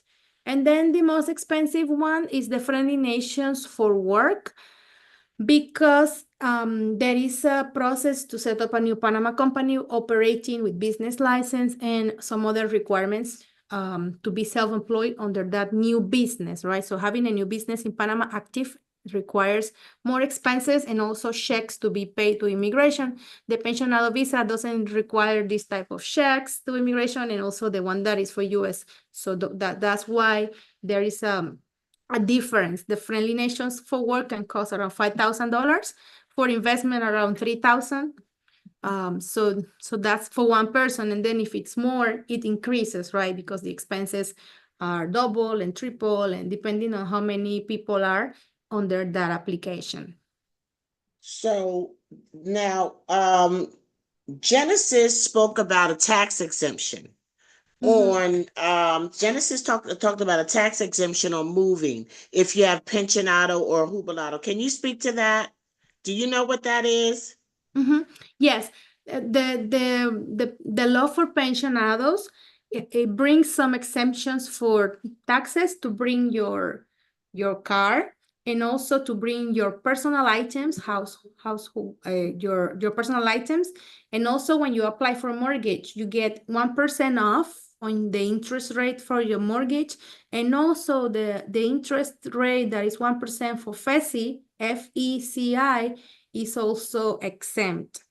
So that's what she was probably talking about, the exemptions to bring in the personal items. She helps on that. Okay. So somebody is asking, they said they will retire in 5.5 years. Is there a way to get the pensionado visa prior to their retirement? And I guess the question is, they need that letter, right? Yes, they need that letter. If you are getting Social Security benefits, that Social Security verification letter should mention that you are receiving benefits, the amount and the date. So if you're receiving benefits in December next month, we can start the application next month. If you are still waiting for 5 years, what you can do is start with a 1 year visa for US citizens, and then after 5 years, you switch to the pensionado if you're looking to move to Panama earlier. And okay, and so, oh gosh, oh, and then the other thing, Giovanna, did you mention about VA disability? So VA disability, that qualifies for pensionado, correct?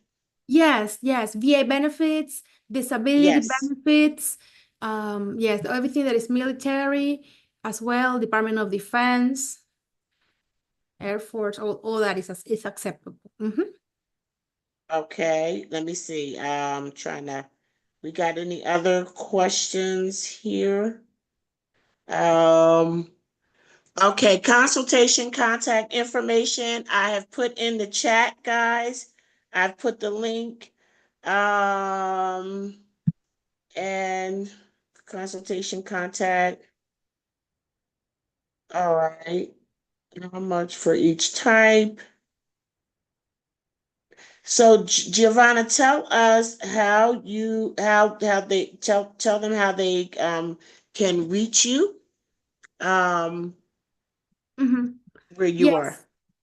Yes, we offer complimentary consultation. You can see that Charlotte can send you the link or in this video description. And also our email is contact at primesls.com. Also, you can find that in our website, Prime Solutions Tax and Legal, our email, and the way to reach us and call us also on WhatsApp.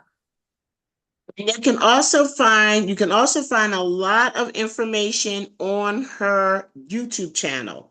Giovanna does very comprehensive videos about all the different regulations and things like that for the visas and other things in coming to Panama.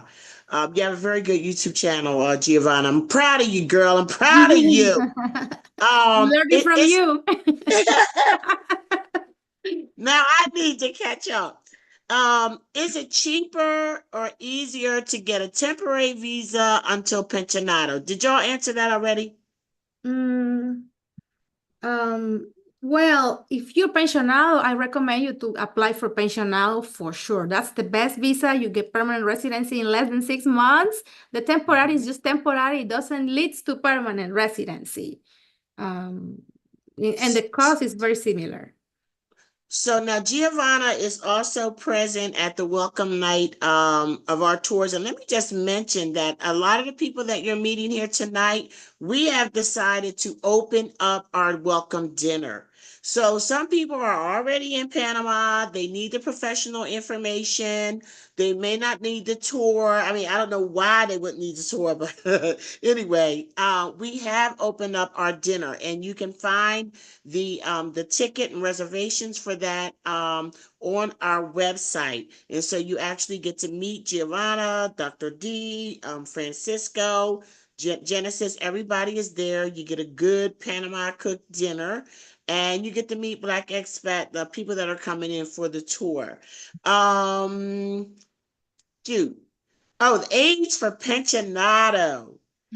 Tell them that. No age. We had a client last year. She's a BIP member. She was 35 and was able to get the visa. So as long as you can show that you have a pension for life or retirement annuity, at least $1,000, that works. So, Giovanna, I've been noticing that now, and somebody asked me recently, they said, well, listen, I heard you say on a video that people come now and they like are ready to move and I'm not there. Is this tour still good for me? Yes, it is. It's just that people have been following longer. People have made up their mind. Everybody's process and journey is different. However, we have made it easy for you, between connecting you with our professionals in advance. If you want to come here and bip that boom, put everything together. Some people come and stay and don't know, don't go back. But Giovanna, tell us about, I know now that a lot of clients are coming and they're getting their provisional visas before they leave from the tour. So what are the steps that they're taking in advance in order to be able to come here, get in your office, get in the immigration and leave with a card? Oh yes, that's the best scenario, because if you come to Panama for a tour, at the same time we can process the visa if you bring from the US your FBI background check. And if it's pensionado, your pension letter. If it's the one that is for US citizens, just your FBI background check. If it's friendly nations, just your FBI background check, authenticated with apostille or by a Panamanian consulate in the US. So if you can prepare in advance, that'll be great, because during that time, you will receive your temporary ID for 6 months, and then you only will need to make a second trip to pick up or take the picture of your permanent residency card or your residency visa. So that's very, very convenient if you can do that. A lot of people don't know that. And a lot of people do that at the same time. They're catching Take on. advantage. It is such an amazing feeling It is such an amazing feeling to have the ID of another country in your wallet. It is such, and that's why you see people say, it's my anniversary. And guess what? Today is my anniversary. I moved here full time November 7th, 2021. This is also the third, I met my husband on this day 31 years ago. And it is also the first day, the same day that I moved here, permanent 2021, and November 7th was the same day my first BLAXIT radio broadcast. So I mean, it's just a lot going on. So thank you. But they can begin the process early. And there's one other question somebody wanted to ask about the 1 year visa. Can you explain about the 1 year visa for US citizens? Yes, sure. Because this is a visa that is not so much out there on the internet, on the websites and YouTube. It's a visa that was approved in 2019 for only US citizens. US citizens can apply and get 1 year residency. This is not the professional visa. This is a different visa only for US citizens. And basically what you have to show is just your passport and your background check. If you are including dependents, husband, spouse, or children, their birth certificate or their marriage certificate, and show that you have a Panamanian entity, just a Panamanian entity shares on that entity. Like the Friendly Nations visa used to be in the past, just showing that you have a Panama entity and you are the shareholder on that. So that's very straightforward, and it's a way to move to Panama early. I've seen young people from the BEIP community that are doing this, younger people, because if you cannot get the pensional benefits, well, there are ways to come to Panama. If you cannot invest yet or in property and things like that, you still have ways through that visa to move to Panama, or just have a plan B and secure a type of visa. Okay, there's still a ton of questions, but we are running out of time. So let me just ask you one more question. So I know different countries have different requirements. When you get your visa, when you get your permanent visa, oh my goodness, what are the rules? Like people think I'm not ready to move. Well, you don't have to be ready to move. You don't have to move when you get your visa. Tell us what the requirements are to keep the visa with regard to your visits to Panama. Well, yes. The only requirement, you don't have to stay in Panama like in other countries. You have to live in the country or stay in the country to keep your visa in good standing. In Panama, you can already start the visa process by coming to Panama for at least 5 working days, come back when you have the approval, and you can go back. You don't have to be in Panama straight away. You can already start preparing. That's the best, and that's what a lot of people do. Plan ahead, secure the visa, because yes, maybe when you have new governments, things can change. So it's good to have that, in advance. And then, yes, when you are ready, you settle your things back home, then you move to Panama. That would be the best. And just come every 2 years. If you got pension Every now, 2 years. you just have to come once, one entry, one stamp on your passport, once Yes. every 2 years. Yes. And let me just say, I'm gonna let you go, Giovanna. Thank you so much for hanging around to the end. I wanted everybody to be able to catch your information. But let me just explain to people why you're here that for me, getting the residency is so important because, like you said, governments can change. Right. And so not only you may have been referring to to Panama governments, but clearly we are in the definite change of government right now. We're in the change of government right now. We don't know what's going to happen. The fact of the matter is your blue passport, we can stay here 6 months, right? Yes. With the US visa, with the US passport, you can come to Panama. You can stay here for 6 months. That could change. What I'm stressing about, number one, having a passport, But number two, having a residency so that if anything goes down in the United States that you're not happy with, that you can elect to go to your other home without being restricted to have to leave every 6 months. Now, I think you can leave and you can satisfy your departure by going to another country, correct? You don't have to go home. You don't have to go back to the US. People leave and go to Costa Rica or go to Colombia and then come back. And does that constitute qualification for them to start their 6 months over? Exactly. Well, I don't recommend you to be the eternal tourist, Yes. because exactly things can change and maybe they can reject your entry. You might do that once or twice or maybe 3 times, maybe, but I don't recommend you to do that so many times because it's on the records. They will ask you why you coming so often, right? Wow. I Mm-hmm. didn't think of that. I mean, Mm-hmm. I know for me, I want residency. I want to be able to come and stay and that's it. But I hadn't even thought of that. Mm-hmm. Yes, That yes. they keep a track record of that. Mm-hmm. They know that you are entering so Wow. many times. They may ask you questions. Mm-hmm. Yes. Um, and Giovanna, somebody is asking about the FBI check. So these are all things. I mean, is that like a website that they can go to Mm-hmm. Yes, for the there is a FBI check? website. Do Yes, you yes, know it by heart? Do you know what yes. it is right offhand? Good. What is it? The website is, yes, the FBI background check is the FBI report where you can do the online option when you do the fingerprints online or through an USPS office in the US, and you can get that report in a few hours. That's the fastest way to get your FBI background check, which is your criminal records, the report that says that you have no, that your background is clear, or that if you have charges from the past. Mm-hmm. Okay, thank you.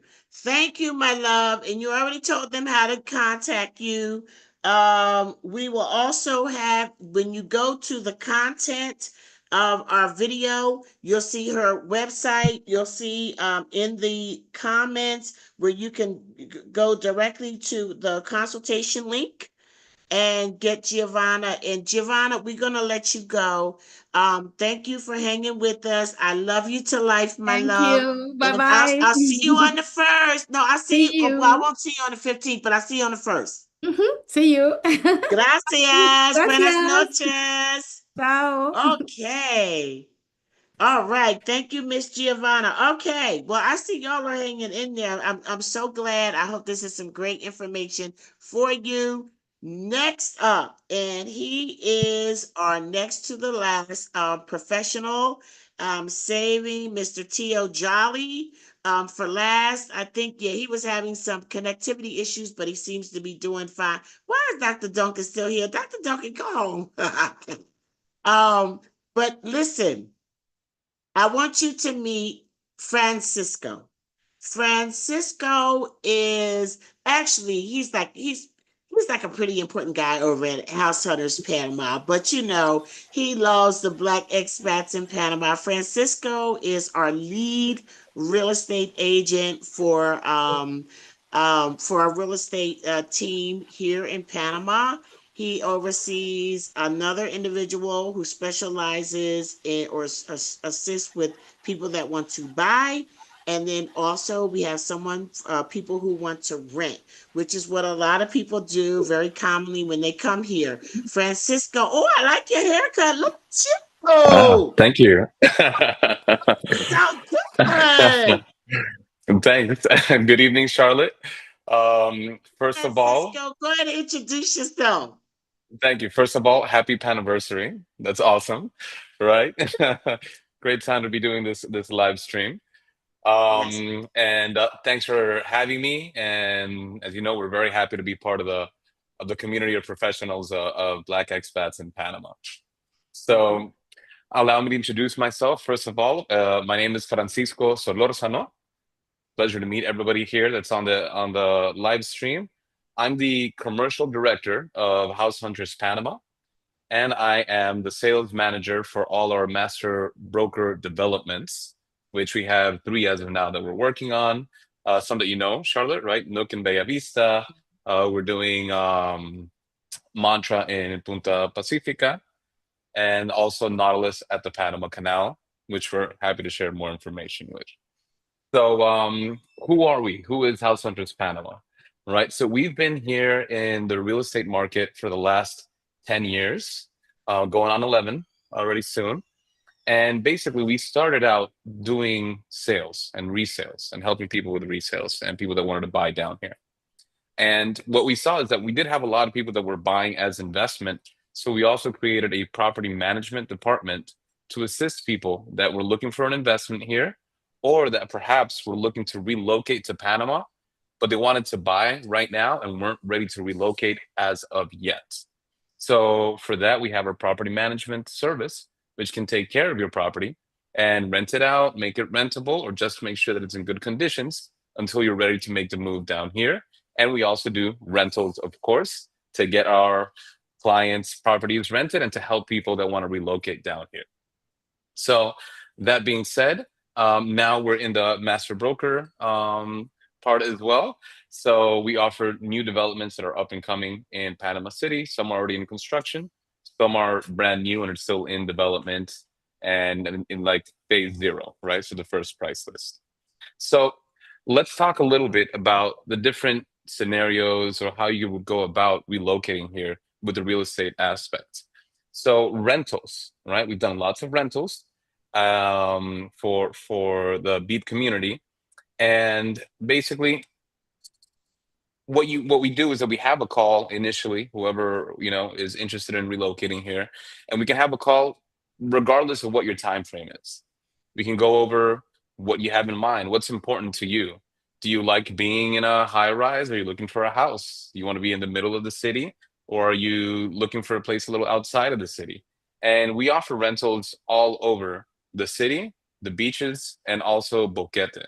But if there's a place that's a little outside of where our regular purview is, we also coordinate with other brokers. We have a vast network of other real estate agents that we work with and collaborate with to find the perfect property for you.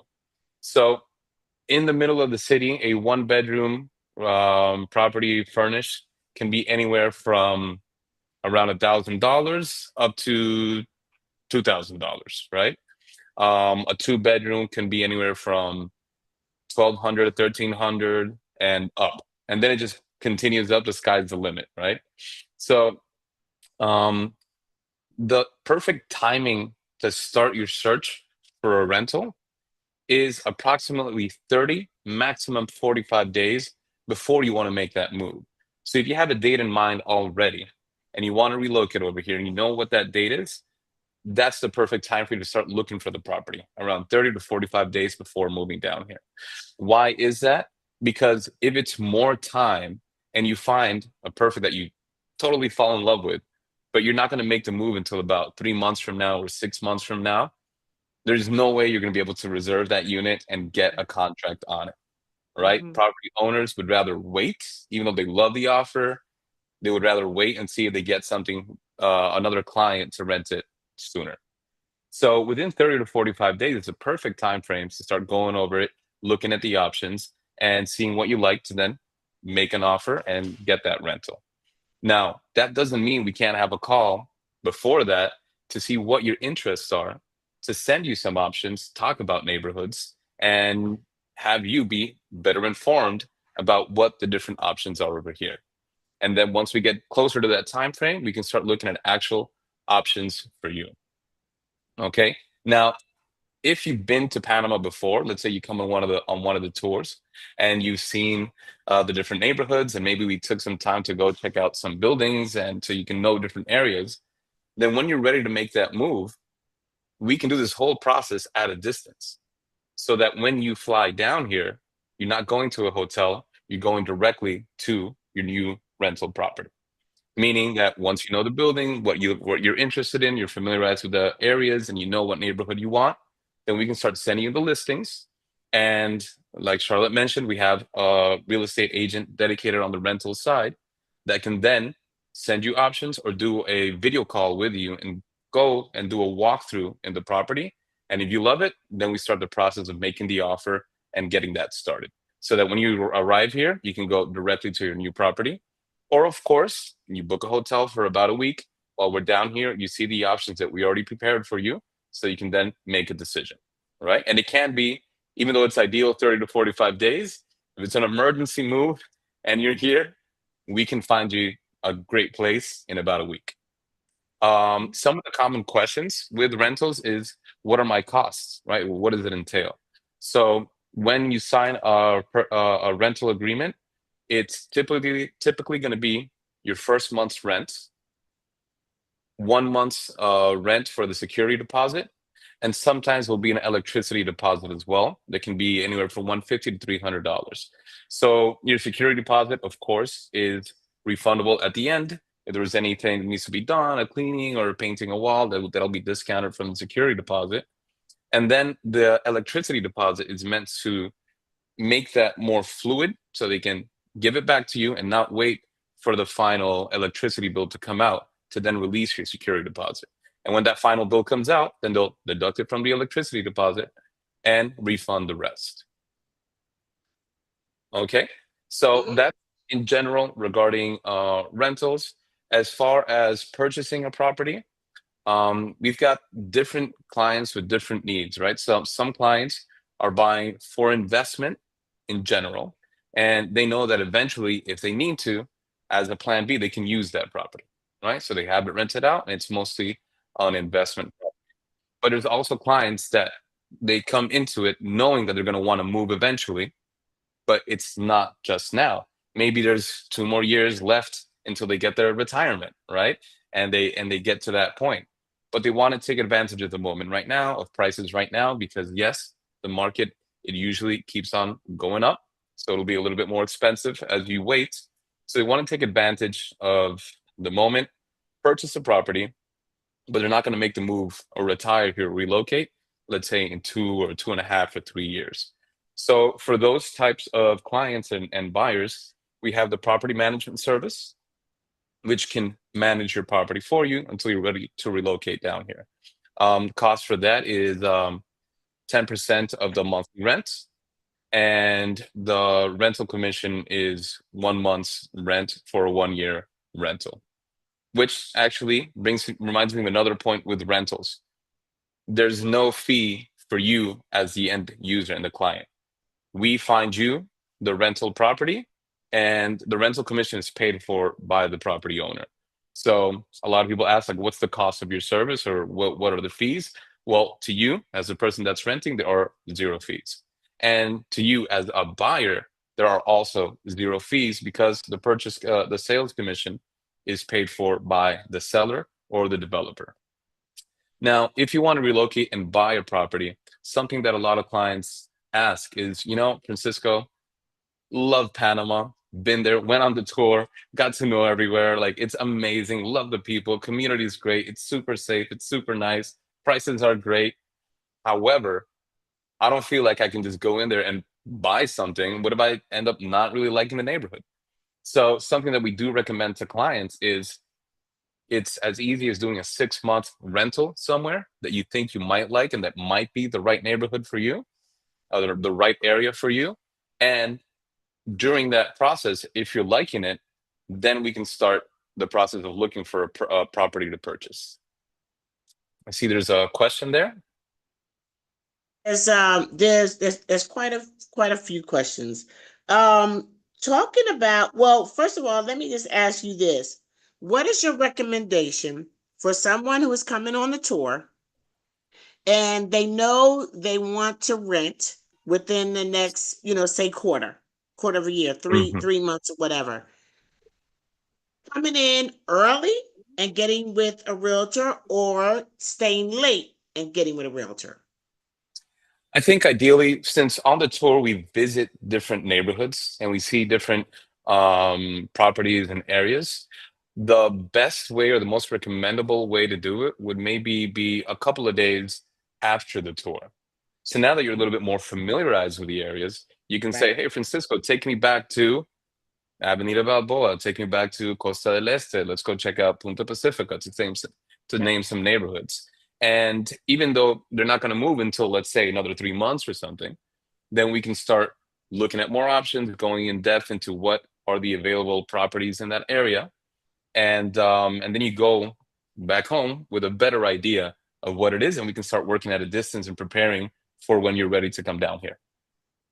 I think that is just, I always tell people, if you have time to add days to the beginning or the end, I would say go to the end, because the tour is going to include so much. So you will already have a point of reference, and you can save yourself time and make it the most productive visit by going Exactly. through the tour and saying, you know what, I need to come back and see that. I mean, Francisco, on the end of the, or on the second day of the tour, when we go to the J-Dub, which is where House Hunters is located, people be like, wait a minute, I like this area. You know, we got Yeah. more clients renting at the JW Marriott in Punta Pacifica just because we go by there and they automatically feel the vibe.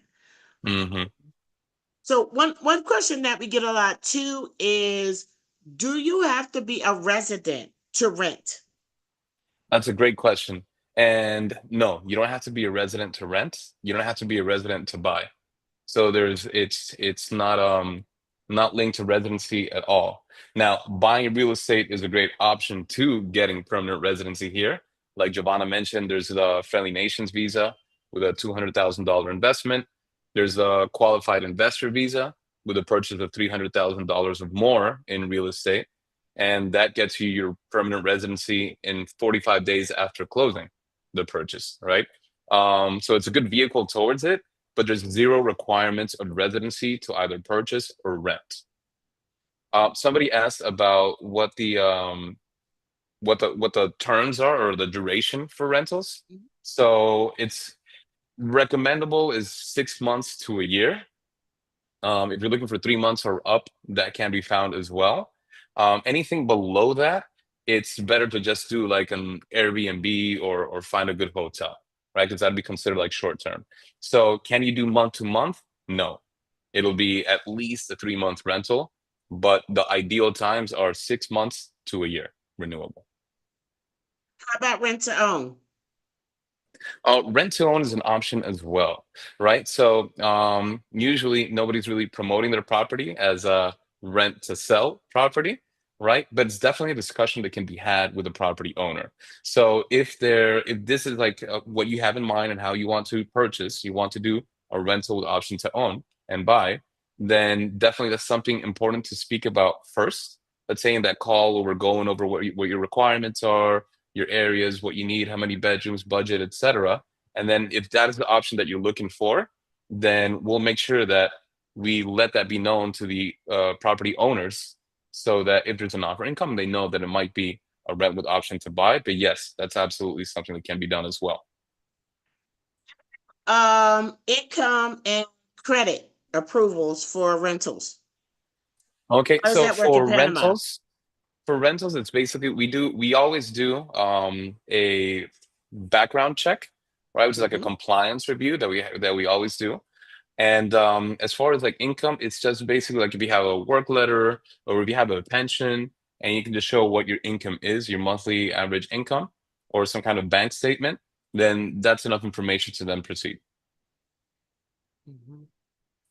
Okay. Do you have to have a Panama bank account to rent?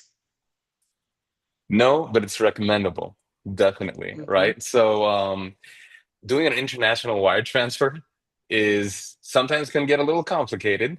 Some banks don't allow you to do that online. You have to go to the branch. So how are you going to do that if you're living here in Panama, right? And it's a US bank.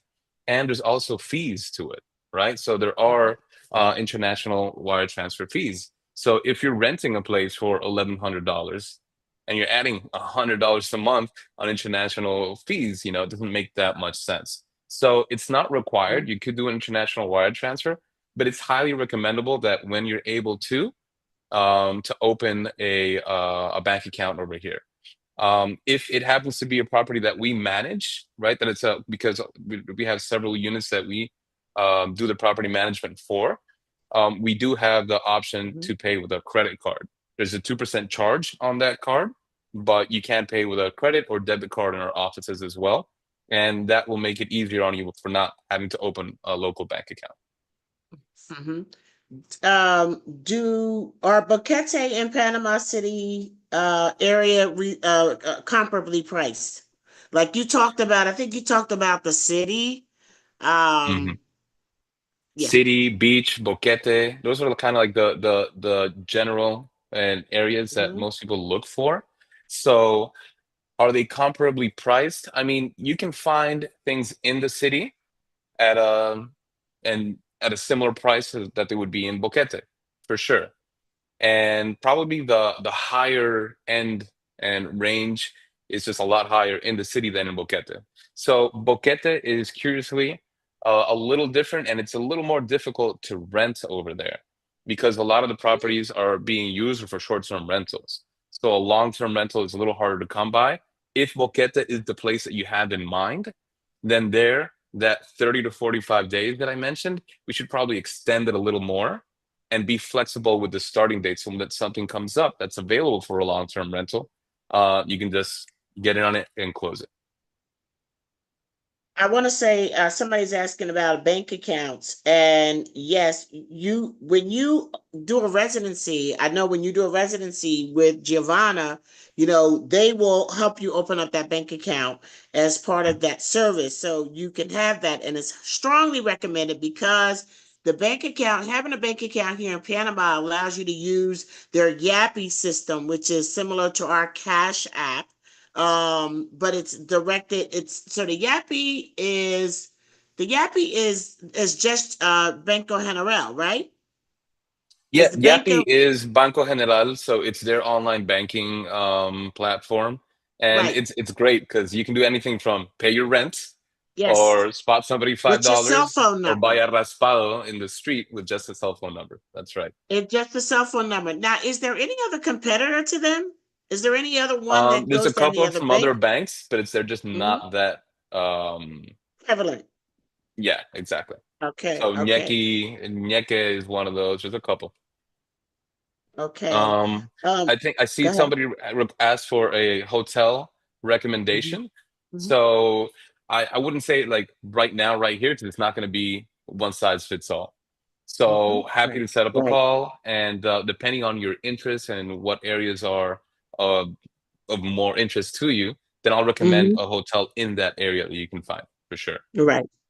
When it comes to hotels in the city, Tourist de Alba is in El Cangrejo. It is the hotel that we choose for our Beat Cultural Relocation tours. It's not a Hilton, it's not a Marriott, it's locally owned. But it's great because every room is an apartment. So you also get to see when you're on our cultural relocation tour what it's like to literally live in the heart of the city. And I'll just give you a clue. It can get very loud. It can get very loud, but Francisco makes a good point. Where you're going, what the areas that you're going to be looking in is going to also make a difference. Um, I see somebody asked, and Diane, hi Diane. uh-huh. You asked if you service Costa del Diane is Este. sending love. Diane is sending Yeah, love. so great to see you here. And yes, we do Costa del Este, we do Santa Maria, we do Punta Pacifica, San Francisco, El Cangrejo, Avenida Balboa, basically the whole city. And somebody also asked, can non-residents obtain a bank loan for a property in Panama? So that's a great question. And yes, you can absolutely get a loan here as a foreigner, and by foreigner meaning like non-resident, right? For Panamanian banks, even a Panamanian born that left the country and has been getting their income from outside of the country for more than I think it's 2 or 3 years, when they come back and try to get a loan, they consider it like a foreigner as well. So you can apply to it. However, they're not the maximum ratio that they're going to lend, the down payment to the loan is going to be 30% down payment, 70% loan. That'll be like the best case. It's usually 30 to 35 years, depending on the bank, but there is an age limit to it, which varies from bank to bank. So that could be 65 years of age, 70 years of age, right? So if you're already 50, for example, then maximum loan for a bank that has an age limit of 65 would be then 15 years. There's a lot of requirements that they ask for, a lot of paperwork. It's It's a little slow moving, so you have to be very patient. Right, Charlotte? You have to be very patient if you're doing a purchase with a mortgage and a bank loan over here. And they're gonna look at your debt to income ratio. They're gonna ask for your, I think, 1 or 2 years tax returns, income declaration, etc. So yes, it can be done, but it takes a lot of patience. I also want to say there's a question in the chat about how much is a real estate tour. Black Expats in Panama Cultural Relocation Tour is a real estate tour. We spend 2 full days. Our tours are typically from the 1st through the 5th. And out of the first, with those days where you have like a full 2, 3, 4, you have 3 full days. 2 of those days are real estate. Okay, 2 of those days are real estate. So you get to see city, places in the city. We try to mix it up. Francisco and his team is very good at making sure that we see a diverse view of things that are available, everything ranging from the price of things. Oh my God, you would not believe the amenities in some of these like high rises that are in the city. We try to show you places that are going to give you the views that everybody is talking about. You know, Panama City has amazing views, the water by day, the lights by night. It's like everything that we show you. Smaller places, we have that Nook project where it's like just a very small, cozy little place, which I love, and Black expats are loving too, because they're really starting to buy them up. We have suburbs, so we take you out, 15, 20 minutes outside of the city, some areas closer so that you could see some units that are outside of the city. We get to, try to mix it up, show you some places that are single family, that we have double, what am I thinking of? Duplex. Duplexes. Yeah. We have just a variety of things. A lot of communities now in Panama are self-contained. And so, what your name is? Francisco. Do you want to speak a little bit about just some of the things they might be able to expect to see, like on the relocation tour? Yeah, absolutely. So we what we do at the relocation tour, most of what we're going to see is new developments, just because as a group, it's easier to coordinate and go in there, and then versus go see a property owner's apartment that's for rent in a particular residential building, right? However, they do exemplify and kind of show the variety of offerings that are here in the city. So we'll do something that's outside of the city, for example, like not right in the middle, but like let's take a 20-30 minute drive from the city, be it Panama Pacifico, for example, or be it someplace like Brisas del Golf. Then we also show some of the most renowned neighborhoods within the city. For example, Punta Pacifica, which is where we end up day 2. We show Costa del Este. We show Avenida Balboa, Bella Vista, sometimes El Cangrejo. We do switch it up a little bit between the different tours. And then we also have a beach day where we show properties on the beach. And you're going to see 2 different beaches, 2 different areas, 2 different developments that day, which again is kind of like just to show where the area is, how far it is from the city. And then there's lots of different communities out there, either to rent or to buy, that we're happy to set up a tour. So if somebody asked for like a real estate tour, this is it, right? Black Expats in Panama Relocation Tour. If somebody wants after that to go back out to the beach or take an afternoon with, be it the agent that does rentals or that does the sales, and see neighborhoods, we're happy to set that up and quote a driver to go around the day, and the agent does not charge a fee for that tour. Somebody asked here if the Panamanian residency has a negative impact on your income tax, right? So in the US. So that is a question that's a little bit beyond my expertise, but I would say that no, I don't think it does. Like you have to declare whatever income you generate over here. And we do have some great people like Giovanna, they do tax as well over here. And anybody that you need, if you need somebody that can help you out, we're happy to recommend somebody that knows US and Panamanian tax and that international income declarations. Let me just say this too. Our team is very diverse and we have lanes, okay? And for example, like Francisco is just generously telling you that you can consult with Giovanna for that. When you go do your complimentary Zoom, you can consult with Giovanna for that because her firm does not only legal but tax as well. And she has associations where, in my situation, my international domestic tax situation is like, woo chat. So she has people that specialize in international, like it's something called a transfer. Okay. But anyway, Yeah. there's a lot of that. But what I want to say, I thank God for professionals. We need professionals, and y'all can just put a clap in the in the comments about how amazing these professionals are. But I do want to say this before I forget.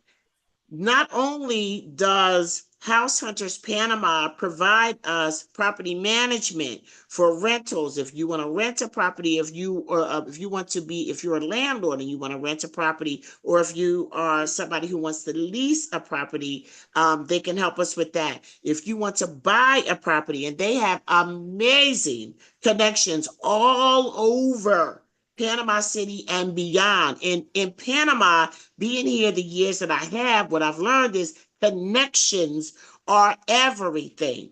No shade or anything like that, but coming to House BEIP, aligning with House Hunters Panama has created such an amazing opportunity for you, our people.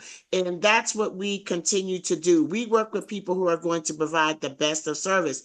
The thing that I also love about House Hunters is that real estate is a unique legal practice. Okay. And so, in addition to the fact that house hunters can do the property management, can do the sales, they have a sister law firm that is right across the hall from them in the lovely JW Marriott in Punta Pacifica. And so you have that backup. You know that lawyers are looking over, your stuff, and they have everything is in-house. So I don't know if you want to speak a little to that Exactly. or. Yeah. Thank you, Charlotte. Yeah. So we have a sister legal office, like you mentioned, and basically they are legal real estate experts, right? So everything from representing you as a buyer, representing you as a seller, or and reviewing the purchase agreements, right, on whichever side you might be, to things like registering your property after you buy it, right, which is a common mistake that happens when somebody will buy a property, but then the lawyer doesn't guide them through the entire process of then updating the value of it in the Anati, which is like, just one of the offices here, we have to update it, which relates to the Panamanian IRS, the DGI. And then by not registering the value of the property properly, what ends up happening is that maybe 10 years later, when they're deciding, hey, I'm going to sell this and buy something else or whatever it may be, they find out they owe a bunch of taxes because the exemption on the property taxes wasn't registered properly. So our lawyers make sure to guide you through the whole process and be there with you. So be it a rental, we're there with you to find the property, review the contract with you, review the property with you, all the way until moving in. And again, we're always here for whatever you might need. And in a purchase, we're there again, since looking at the property, finding it, negotiating it for you, doing the due diligence on the property, on the seller, and the legal accompaniment throughout the whole process of either preparing a contract or reviewing the contract to closing, and then finally making sure that everything is updated and registered properly so that you don't have any surprises years later, right? And a typical purchase process can be anywhere from, let's say, 30, 45 days with no mortgages involved or anything else as far as like a corporation or anything, up to 90 days for a property that has a mortgage, be it on the buyer's, on the seller, or on the seller's side. And so, See this, Francisco, is a lawyer required in real estate purchases, number one. And I want to Yes. say to our guests that are watching is that remember, everything that we're talking about is in Spanish. You don't really Great. think about that, but I mean, Yeah. it's a big deal. So you're coming to an international space that has customs, regulations, and laws that you're not familiar with. In addition to that, the contract will primarily be in Spanish. That there is a way for you to kind of cut and Mhm. dice and have an English and but that part. Yes, perfect. So, great question. Yes, it is indispensable that you have a lawyer that will represent you either as buyer or as a seller, right? And this goes from everything from preparing the deed and inscribing and writing and signing off on it. It's indispensable. So between on the buyer's side, your legal costs with the inscription and the registration of the property at the end, and just the whole buyer representation and the whole process is typically around 1% of your purchase price. So if it was a $300,000 property, just to use a number, then your cost is going to be the legal costs and inscription and registration and all this is going to be approximately around $3,000. So yes, you absolutely need it. Our team, everyone from our sales agents, our rentals agents, to our property management team, to our accounting team, everybody, and on the lawyer side as well, everybody is completely bilingual, fluent in English. And our lawyers, if they prepare the contract, they usually do it in both languages as well. And if required, we do have translation services as well to translate a purchase agreement so you can and read it and feel a little bit more comfortable with it as well. Mhm. Okay. Somebody I asked see. a really good Yeah. question, the age limit question. Yeah, exactly. So I saw some questions about different locations as well. We service all Okay, go locations, ahead. Clayton, Boquete, and everything. And as far as the age limit, again, it's not an age limit on buying and purchasing. You could be 99 years old and buy a property. The age limit is on the terms for your mortgage, right? So a mortgage will be maximum 30 to 35 years, depends on the bank, but that is capped by your age.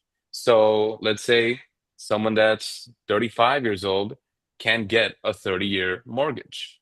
Someone that is 55 years old can maybe just get a 10 to 15-year mortgage, depending if the bank has an age limit of 65 or 70.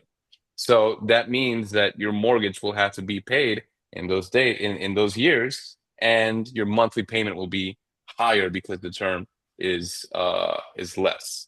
Okay, so you can purchase at whatever age. It's just the cap of for how long that mortgage can be. So, but isn't the age like 75? It depends. 70, 75. It really depends on the banks. So Okay, because we'll that help you shop around and look at the banks and put you in touch with different banks so we can see what they offer and their conditions. just keeping in mind that when we're asking that question, there's no such thing as an I age know. limit. You know what I'm Yeah. saying? Yeah, you've In the mentioned it US that on doesn't there's apply. it just doesn't exist. If you Hmm. got the money and you got the credit, they're gonna go ahead and extend you that. Hmm. Now this There's is a a couple good of question. different things Go ahead. in also with mortgages, for example, Hmm. and that's what we're here for, right?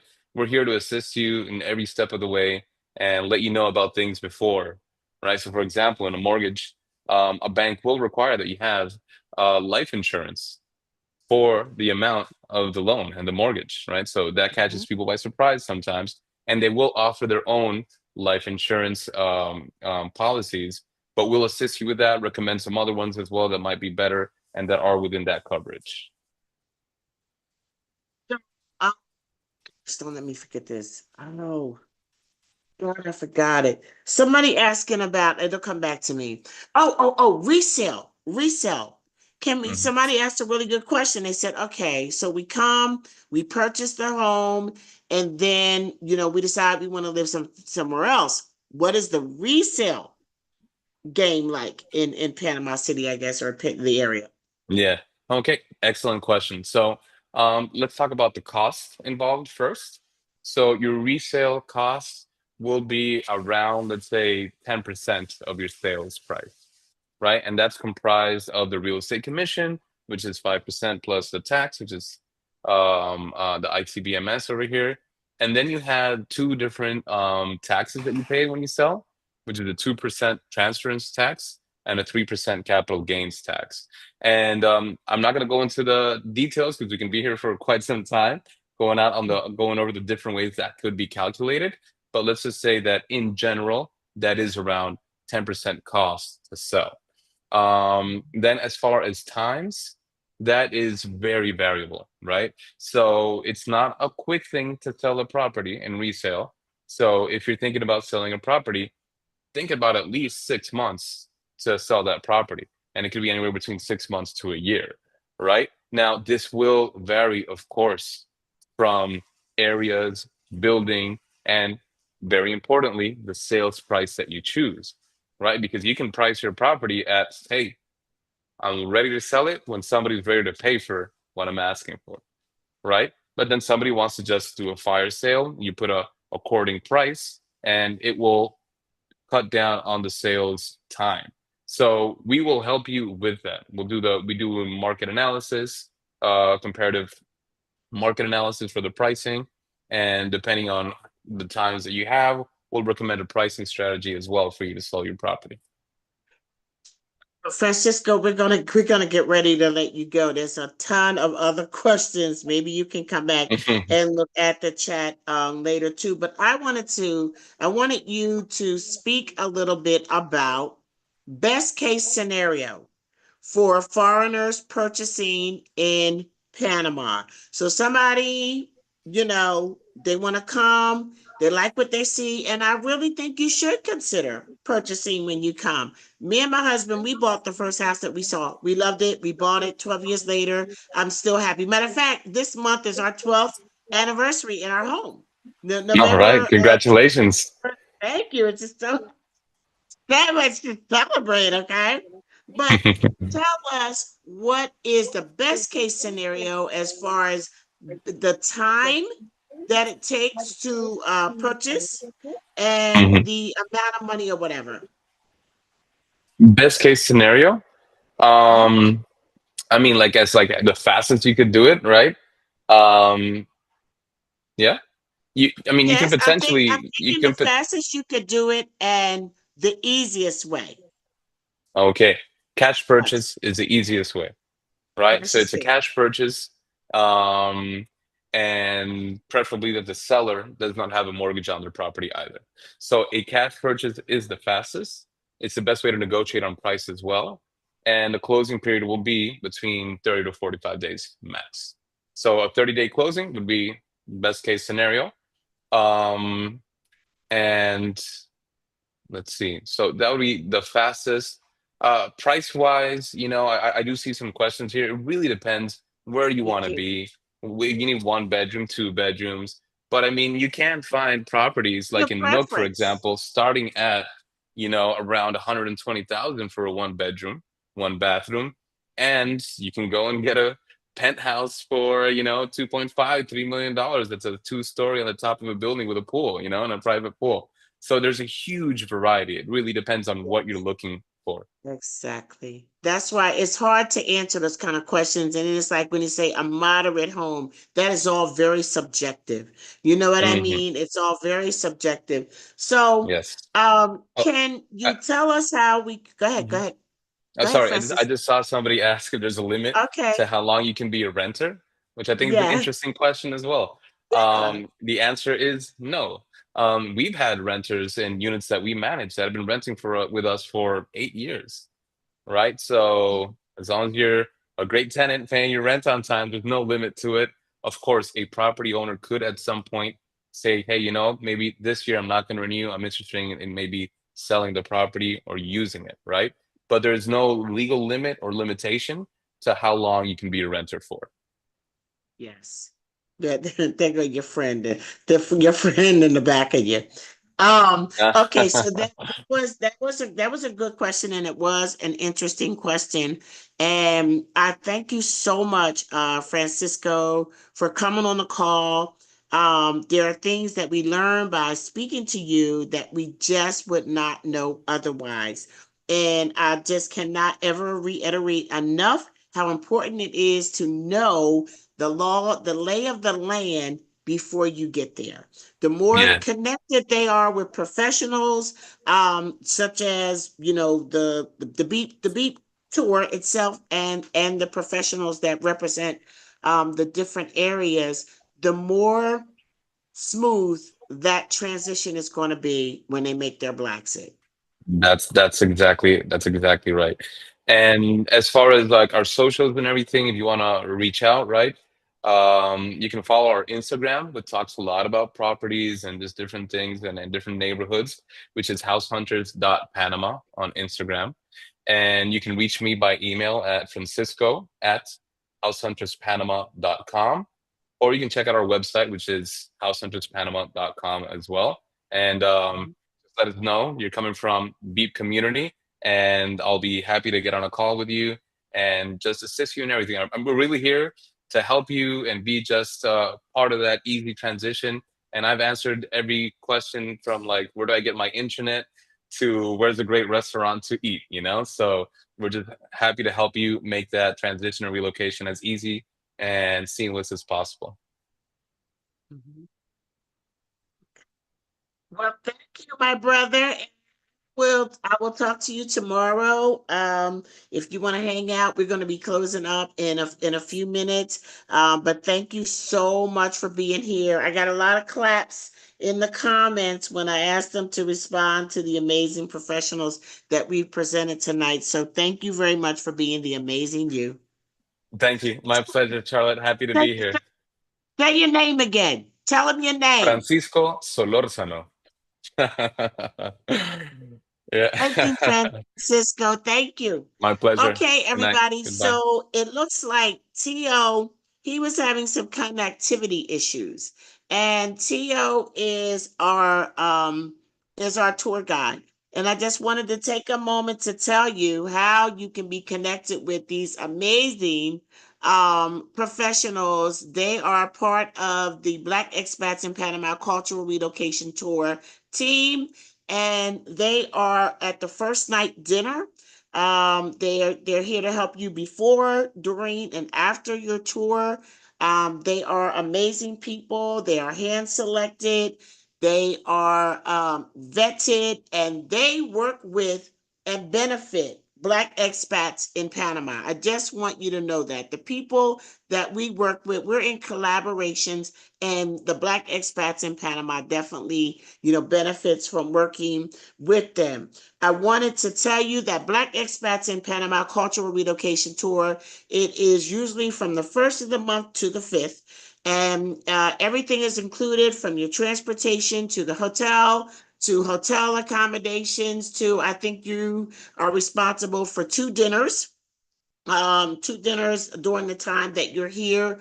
It is a unique tour in that like I said, we got 2 full days of real estate touring. The thing about it is that we definitely have a lot of cultural infusion, which makes what we do very special and very unique. So we have that, and then we have we promote and support Afro Panamanians throughout the city and Cologne. We take you to Cologne with the full cultural immersion. Not only that, our tour gives you the history of Panama.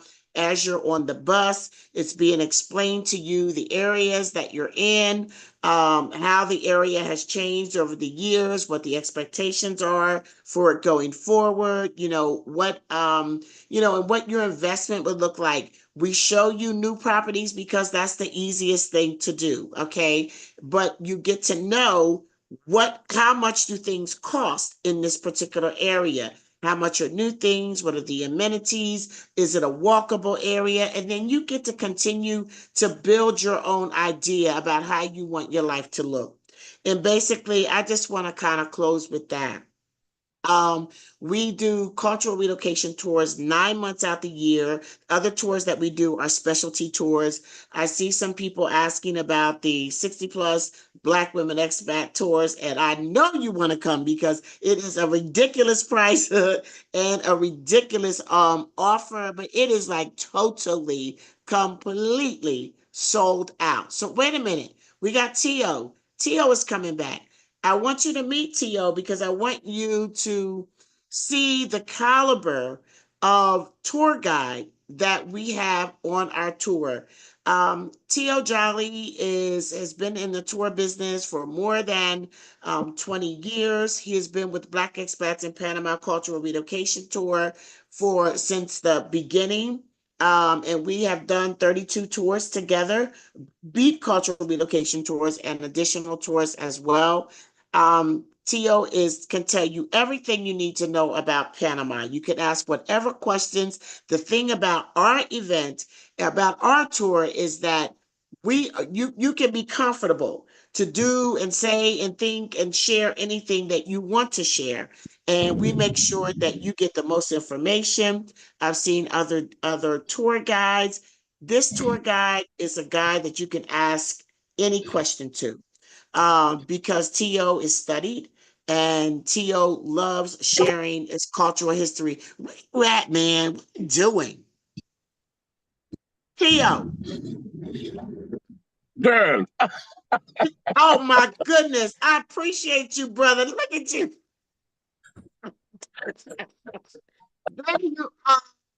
Thank you so much for hanging in. I know we went over time, but the questions were great. The people were great, but I didn't want to close this without letting them meet you. If you could just tell them a little bit about yourself, what they can expect on a tour, and any of this little quick tidbits that you want to share with them about the amazing things that they will learn about Panama and the Black culture and history here when they come on a big cultural relocation tour. Good night, everybody. Charlotte, a lot of love. Thank you so much. Sorry for the inconvenience. Let me start saying this. Not being able to connect with you all is the effect of the elections. That's the effect of the elections. I have received in the last 2 days calls of people asking me, Tio, are you still helping people with relocation in Panama because we got to leave? And I just received somebody came from the US. After the election, he take a flight. He came to Panama, and I'm just arrived to Coronado. For those of you that know about the beach area where we take our big relocation tour, I am right now in Coronado. I'm just dropping off a person that came from Atlanta, traumatized with the situation of the election. So yes, we already started to feel it. People started to come back or coming over to Panama, and here we are to help you to relocate, help you to show you that there are people and you have a country that could well receive you. So there we are. So for those who don't know me, Theophilus Jolly, that's my name. I got a little bit more than 20 years in the business as a tour guide. I am a historian. I am a guide of history and culture, and I am a promoter of Panamanian historical site and events. As our Charlotte mentioned before, we have been together for over 32 different BEIP groups and other things that we have been doing together. And it's been an honor for me to work with her and to be part of that team that today representing us with the attorney Giovanna, with Dr. Duncan, Francisco, and all of the rest of the team. I am very proud to be part of it. And yes, we are here to help you go on. There's a lot of questions that people have, especially once you are here, things that you need to understand, things that you would like to learn about. And I think that we have been doing a job during these last 2 years not just to help you all who come in, but to keep busy the ones that are here. Sir, Because excuse me, sir, it's 3 years, 3+. sorry, Oh, 3 get it years. together. Sorry, I'm gonna need plus I'm gonna 3 need you years. to get it together. I know you're tired, but baby, don't take a year back. That's right. That's right. 3 years plus. Are we hoping it could be a lot more with your help and your support, because it's not easy. It's a lot of work behind all of this to try to show you what we have. It's not even competition because we are not competing with no one. We're doing what we got to do, and we're doing it with love. See, and the response of you all coming over with us and giving us the opportunity to be part of that process of you relocating in Panama is what we appreciate a lot. So I am very happy. I am hope that whenever you decide to be part of the team of the group, of the BEEP group that you came, we will be more than happy to share with you all of the culture that we have, all of the love that we have, and just guide you, in a friendly way through all of the tradition and the history of Panama. Tio, if you could just tell them a little bit about we talked about the residential days, where we see real estate and everything. Could you just tell them a little about our cultural Caribbean day, which is day 3 of our tour in Cologne, and why we go to Cologne, and just a little bit about that? Absolutely. The itinerary is rich. It's rich from the moment you came, from day number one.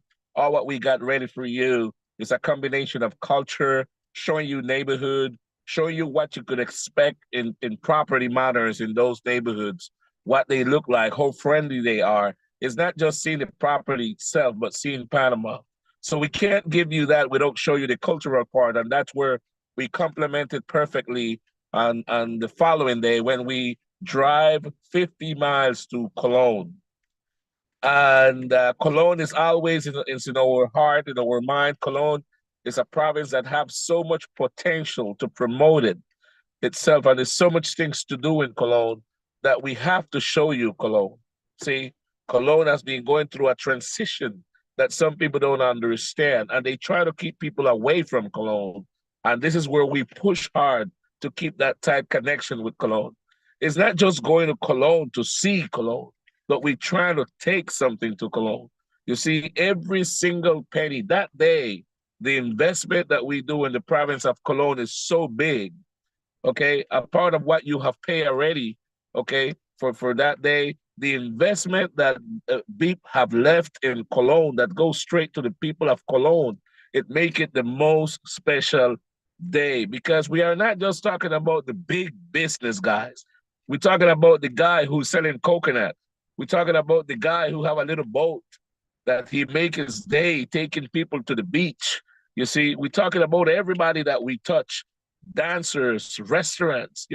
So it's a very special day where we scratch and bring up the history of our Maroons.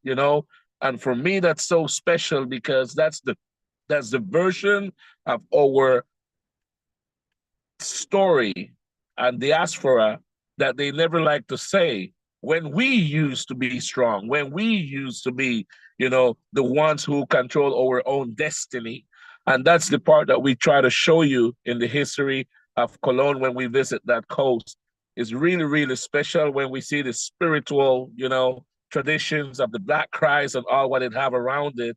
When we see the smile of the people and we understand that these are people, are descendants of Maroons, is really, really special.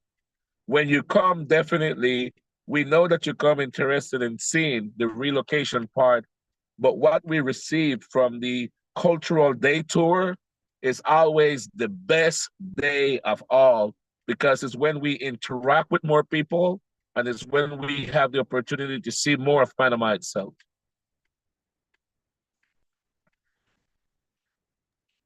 Thank you. Thank you, my brother. And yes, and Cologne is one of those places when I started this tour and I found out that, recently that BEEP is the creator of the Cultural Relocation Tour.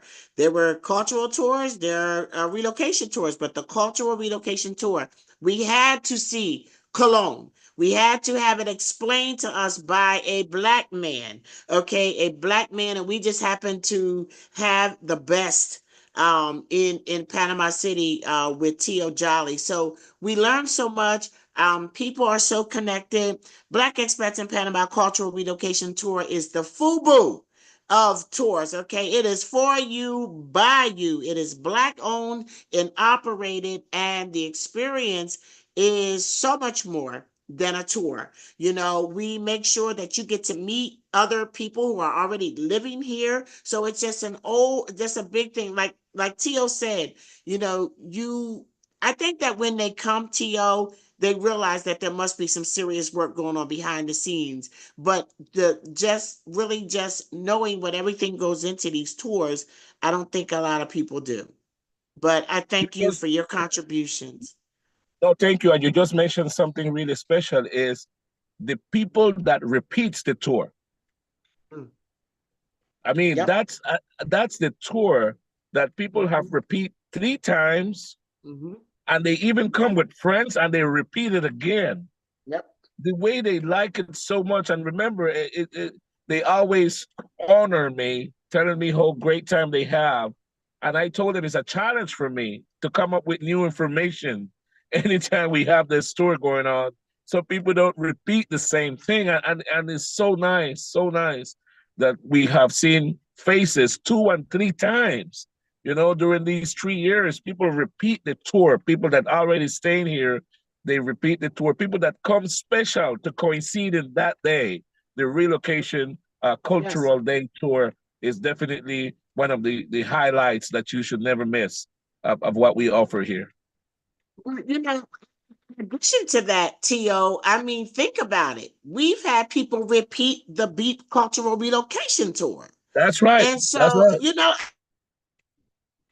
I mean, they come and they be like, well, it's been 2 years since I came, and they come and their testimony is, wow, you know, I even learned more. You know, you guys are always enhancing it.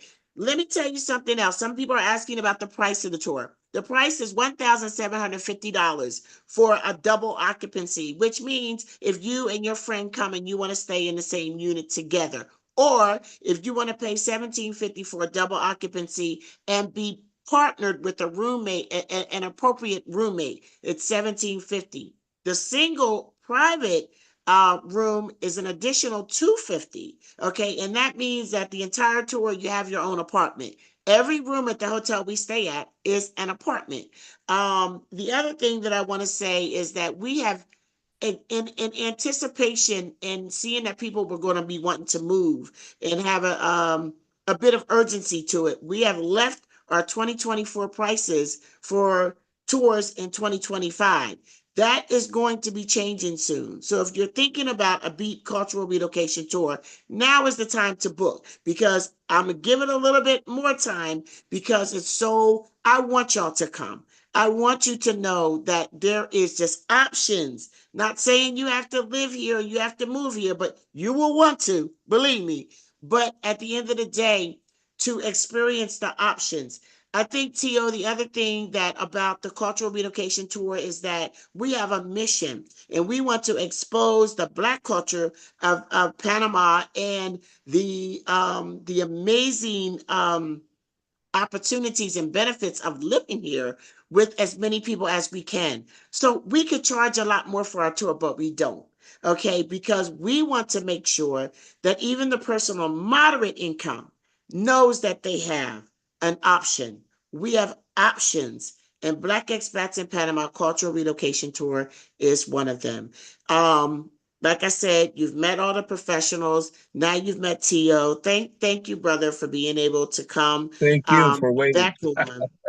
Yes, absolutely. We just happened. We were here long enough. I love you to I life, was and listening I by will. parts. Huh? I was hearing by parts. I saw you come and go, but you were Oh, right on girl, time. you know the So I appreciate you. I Thank you so appreciate much. you.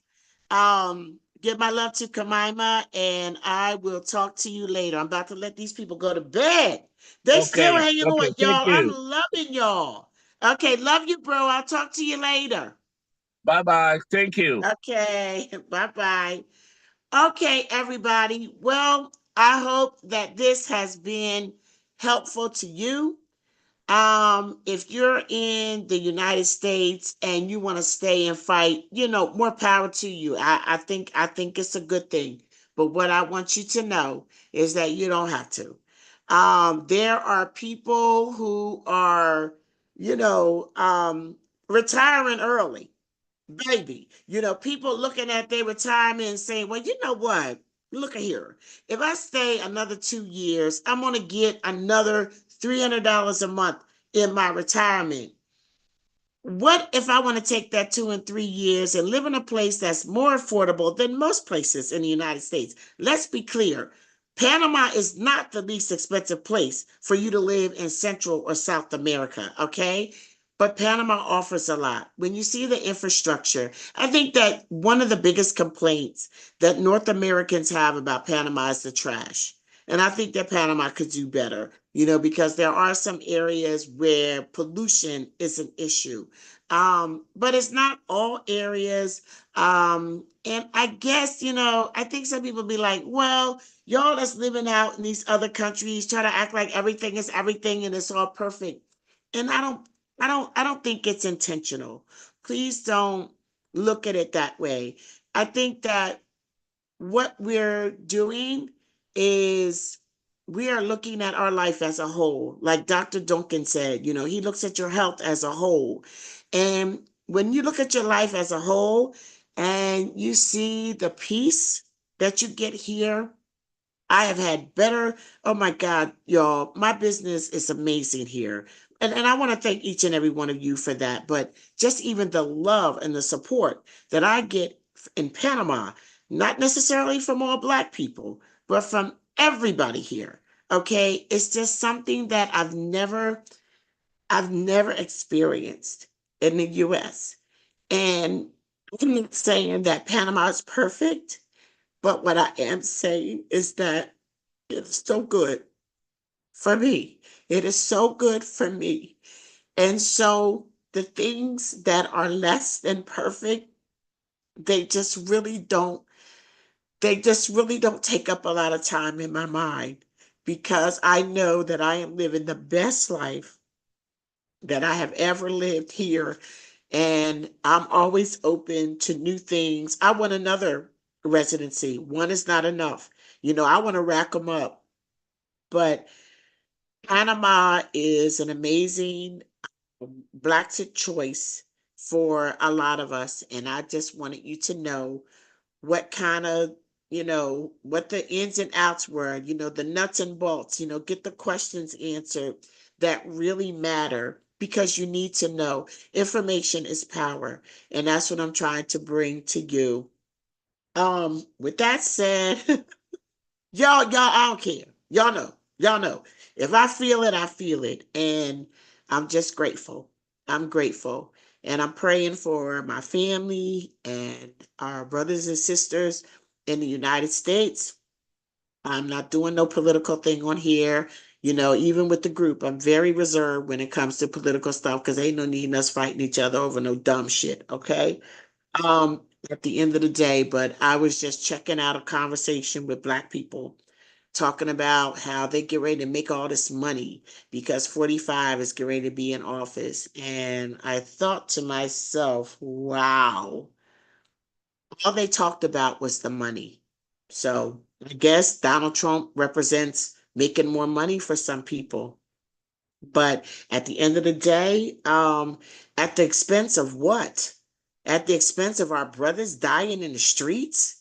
Cops just giving immunity. They're already killing us for no reason on camera, shooting people, and they don't get me started. Don't get me started. Okay. I'm just gonna say this. I can't with the US right now. And if that's how you feeling, holler at your girl. Panama may not be your space, but it will we will let you know whether it is or not. You will know when you come on a tour, when you book a consultation, you will know. And then also we're moving into other areas. So stay tuned because we are looking at different areas in Colombia. and trying to put some things together, because guess what? The world is our oyster. Don't believe what they told you, okay? And don't believe that the U.S. is the best thing going. And let me tell you this before I go. Get your passport. Get your passport now.